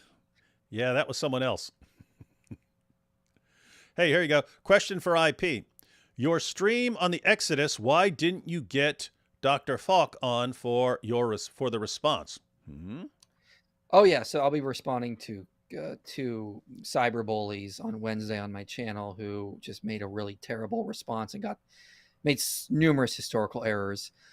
He was pretty busy, and he's not been on my channel for a while, so I mean, it just didn't work out. But don't worry, I promise you, Wednesday on my channel, we will have a ton of fun. We are going to go through their response to me, and you're going to see blunder after blunder. You're going to enjoy yourself. You heard it here, folks. It's going to happen. Given how we say Muslims are slaves of Allah, does Bible and Quran have distinct definition or application of slave and servant? Abdullah versus Obadiah. Given how we say Muslims are slaves of Allah, no, that's what they say. In Islam, the only relationship you have with Allah is a slave to master relationship. That's the Quran. Surah 19. No one approaches Allah as anything but a slave. So it's up to you whether you be a good slave or a bad slave. And if you're a good slave, well, then Allah will like you. And if you're a bad slave, then Allah is going to punish you. But under no circumstances are you anything other than a slave. But what do you think? Any distinction between slave and servant? These are so the Hebrew word is used very generally. It's used even for people that work for the king, people that just subjects of the king. This is one of the problems with trying to understand what the biblical authors meant. Again, they didn't have these distinctions like we do. So you could have someone just being called I think it's a bed is the Hebrew word, and it's just referring to someone is basically a mercenary. And then you could have someone as a chattel slave being called in a bed. So it's just a very general word, unfortunately. So you're going to have some cultural breakdowns in trying to make those comparisons. I've always hated history, so I barely know any of this stuff. It was always boring wars, memorize these dates. Anyway, thanks for the lesson. This IP, someone brought this up to me, a guy named Zach, back when I was in college. He brought up, hey, they make us take all these classes. So you're sitting here taking 3, 4, 5, 6 classes a semester and so on. And you have to learn all this stuff to take tests and write your paper and things like that. But then you forget the vast majority of it. And think about how much, you probably remember everything, but the rest of us, we forget 97% of the stuff that we learned from the classes. And so this guy actually suggested, I think it may have been a good idea, but he said, hey, instead of learning all this stuff and being required to learn all this stuff and then just forgetting it all, why don't you make it so that you're only learning 10% of that, but it's reinforced over and over again, so you actually learn the entire 10%. And that would be better than just recalling like 2 or 3%. In other words, it would be better to have a smaller amount of information that's repeatedly reinforced until it actually sticks. But I'm thinking something like that here for, you know, if you take history class or something like that, if you take history of Western civilization or something like that, or American history, there's all this stuff. But what if there was like IP? Okay, here are the essentials. These are the essential. This is what you have to know. You have to. Every Christian right now, everyone has to learn these basics, because if you do not know these basics, you're basically asking for someone to come along and manipulate you, because you don't know these basics. But it seems like there needs to be some list of things that are like essential learning for everyone at this point. Yeah, I think everyone honestly, I think a lot of biblical scholars, scientists should be taking classes in philosophy and logic, because they throw fallacies around like they're nothing. That we're going to be going over several fallacies used in this response to me on Wednesday, and how they just hey, one second. Even that right there, right? Like if you take a logic course, you learn tons and tons of stuff. You could take logic, you could take introduction to logic, then logic 1, then logic. You could take multiple classes on logic. There's like 6 or 7 fallacies that really, really, really need to be common knowledge so that people can spot them. That's exactly what I was talking about, right? Like so that, like whatever field you're going into, science, history, whatever. By the way, guys, make sure you know this core right here of logical fallacies, so that people cannot use these fallacies on you, like actually make dumb arguments and so on. But the same thing, like, okay, even if you're not in history, if you're in philosophy, here's a historical core that every person needs to know. You should put it together, man. Yeah.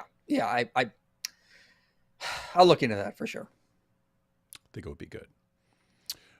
2 things, David. Any word from the meta dunce on apostate prophets? EO wife? What is EO? I don't know what things stand Eastern for. Orthodox. Oh, okay. Eastern Orthodox wife.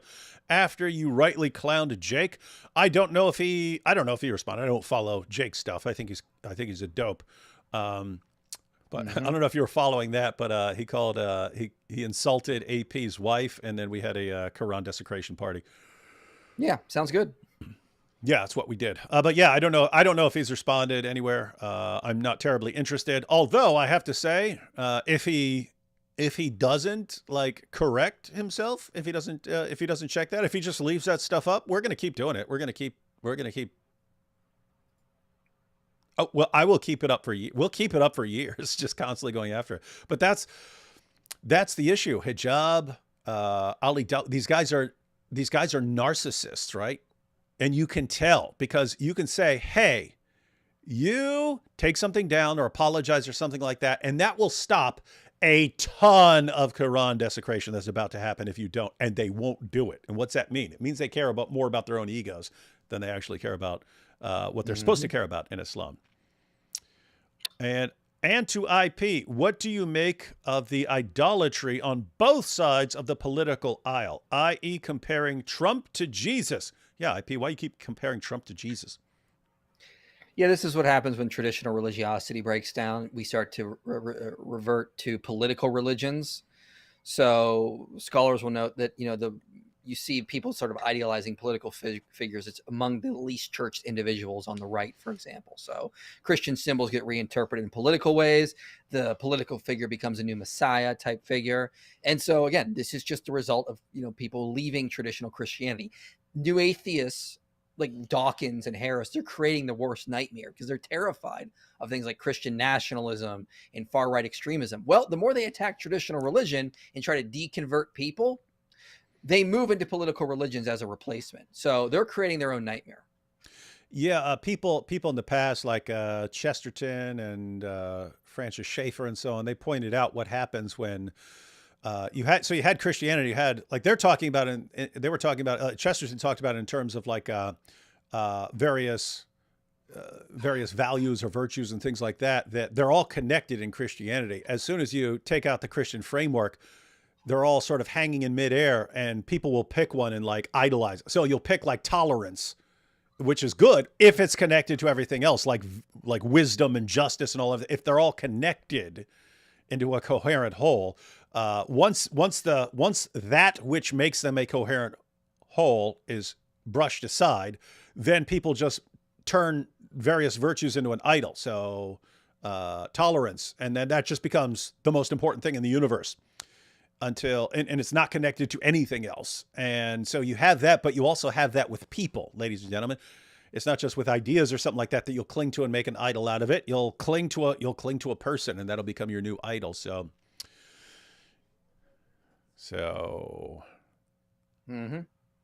either get used to it, or have a revival. Those are your alternatives. Hippo character spins around. Oh, that is a super sticker, which I can't see. Fix this, Ecamm. I want to see the super stickers. IP, golden showers is what they do. That comes from Muhammad Hijab. Matter of fact, we're talking about something. When Robert was saying, and they would spit in their mouths and stuff like that. They would spit in the mouths of the dhimmis and so on. The first thought in my head is that sounds like some crap that Muhammad Hijab is watching with all his golden showers stuff that he talks about. It's weird stuff. Anyway, don't know what he's into. Don't want to know. Pair character, up the super sticker again. Let's see. The third orange says, many of the black Muslims I talk to in my area say they are Muslim and therefore vegetarian. Is this an American offshoot thing like the Nation of Islam or 5%ers? I'm not familiar with that. You'd have to ask them what group they're from, because I'm not familiar with that. Let's see. Super chat. No comment, but thank you, Rodrigo. Goat Hub says, Robert without a suit is the sign of the end times. Yeah, you saw his hands injured. That's why he's not in his suit. But yeah, I told him he should just get a full body tattoo of a suit, and that way, even if something's going on, then he could just be sitting there in his suit no matter what. Let's see a couple more. The comments are probs like Alhamdulillah. Pamela says, late join, God bless you three. Thank you for your time, creativity, logic, humor, and much love in Christ to you, D. Wood, and AP, and IP, and Robert Spencer. Thank you, Pamela. Science owes to Christianity like I owe to buffets. Oh, it's Fat IP, that's why. Yeah, there he is. Who are these people? Fat IP. We descended him in the night of Qadi. Yep. If God doesn't exist, then who is Jesus' dad? You see? You see? You see? If Jesus didn't exist, then who is Jesus' dad? Been watching y'all for a while. I love the channel. D. Wood, my dad is a huge wingling. Oh, you poor boy. My dad is a huge wingling, and I don't know what to do about it. Any suggestions? Wow. Because you don't want to just abandon someone. You got to try and reason with him. So following the method of Greg Kokel in tactics, I would start with asking your dad various questions, like how could you possibly like the worst person in the world so much? I just start with questions like that. Let him answer. As he's saying it, just ask further questions. So maybe your dad like, oh, but he knows so much about Star Trek. And be like, but why would some nerd knowing so much about Star Trek, why would that make you want to idolize him and so on, be a great fan of his? And why would you not conclude that he's a total nerd? Just ask questions like that. I cannot die until I get you and Mike Winger on a stage together for a great conversation somewhere. It needs to happen. I will just say he'd better bring an army. He'd better bring an army with him. Hill here. When I was in high school, our focus was on Western colonialism. White privilege, it was mostly a giant woke mess. Glad I'm listening to real history here. IP, I'm so inspired by your level of knowledge. Hey, it's inspiring philosophy, and Minahill is inspired by your level of knowledge. Well, good. Appreciate it. Yeah, I mean, so I put a lot of books in my videos. So you go through some of my long videos. I just recommend people read those books, read with a highlighter so you remember better when you need to go back and look for things. Yeah, but I know the giant woke mess you're talking about. It bothers me too. I still am finding things. I was like, wow, they taught me this and I believed it my whole life. And it's just utter nonsense. Like, you just keep finding it. It's just, yeah, the whole conflict thesis, the idea Christianity is harmful, all of this is just part of the woke mess. Yeah, along those lines, we never actually, I mean, you gave the idea of the conflict thesis, but you pointed out that actual scholars, that's the conflict thesis or the warfare thesis, that is the view that was like most popular among lots of atheists for a while, especially the new atheists. That's the model between science and religion. Mm-hmm. They're in a state of perpetual conflict. Whereas, so that's like, it's something along the lines of like Jesus mythicism, in the sense that you have something that will take off among groups at a popular level where they're not interacting with scholars. And then you have the scholarly level where no one holds that view, And it's like, wait, how are you guys on the internet, the champions of reason, when your views in a particular area are completely at odds with the scholarly community who specialize in that area? So it's like that, where you find lots of atheists who are Jesus mythers. You go up to the scholarly level, and what did Ehrman say? Is no one that I interact with at the scholarly level thinks that Jesus is just a myth or something like that. But it's similar with the conflict thesis, that very popular at the popular level among atheists would be laughed out of the classroom at the scholarly level. At the scholarly level, it's called the complexity thesis. Namely, it's complicated. The relationship is complicated. There are times when religion, or a particular religion, can help science. There are other times when it might be an obstacle. There are times when the church is funding scientific research. There are times when the church will say, hey, you need to shut up with this stuff. So that the idea is, it's complicated. You can't just say, here's the relationship, because it changes. And you'd have to say, if you're looking at the big picture, you'd have to say Christianity was really, really good for science. It was really, really good for science. And also, there's, again, I recommend the book Of Popes and Unicorns by David Hutchins and David Unguriano. The last chapter, they note that the war between science and religion is kind of manufactured today. So for like over the 100 years, like intellectuals and atheistic scientists have been saying, your religion is opposed to science. Your religion is opposed to science. And preachers have been sort of like, Christian thinkers have sort of like responded, going like, okay, fine, we're at war then. And so this has been kind of like some sort of manufactured like hate that's sort of going on.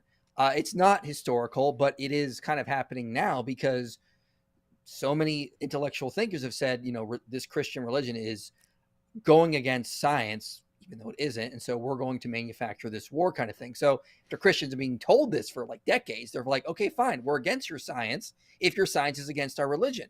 So they've kind of created their own monster. Christianity wasn't opposed to science, but years of telling us that it is, they have turned Christians against science. So, and then this is in the last chapter of Popes and Unicorns. I highly recommend it. So, I mean, you can kind of create your own monster from this. And that's unfortunately what's kind of happening with a lot of the fundamentalists now. Yeah. And I remember watching a lecture on the history of science by a guy from Johns Hopkins, and he was pointing out, he said, lots of times, rumor spreads, or some dumb idea spreads, or some myth spreads, and we don't know where it came from. He goes, the conflict type, we know exactly where it comes from. We know this is a situation where we know exactly where it comes from. And it's White and Draper in the 1800s. And these guys just, centuries of the explosion of science in the Christian world. And these guys come along. Actually, I forget which one it was. I forget. Was it White? One of them was anti-Catholic specifically. And it's because they both kind of were. But the thing is, they weren't even atheists. They were actually like more like progressive Christians and how they were thinking. They thought they were going to kind of like fix religion, and they end up creating this whole monstrosity they never even wanted. Yeah, one of them had a problem with Catholic immigrants coming to the U.S., so he tried to like, Catholicism just destroys everything and destroys science. Look what they did to Galileo.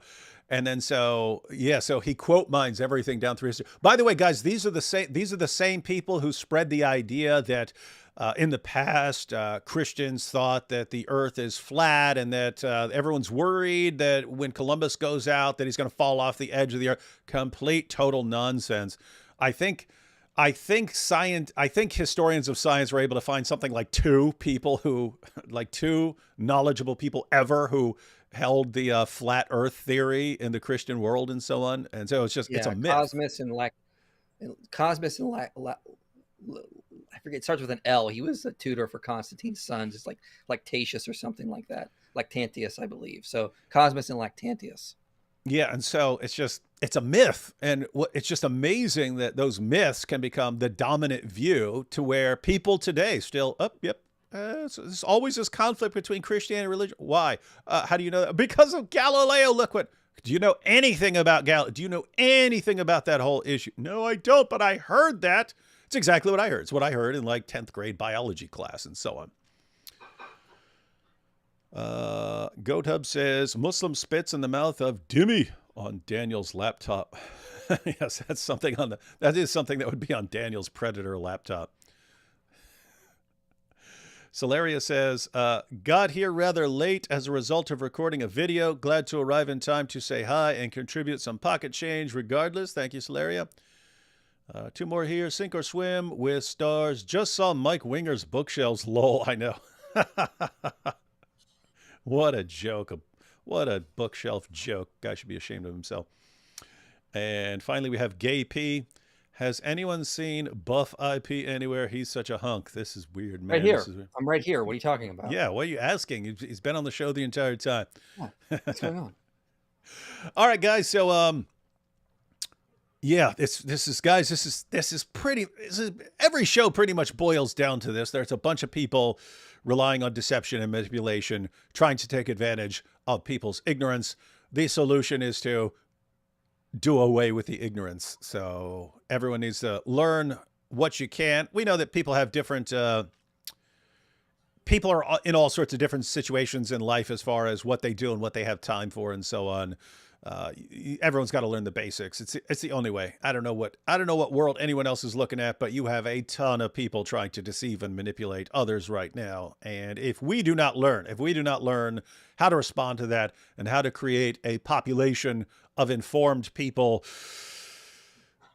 you're gonna get what you deserve if you don't.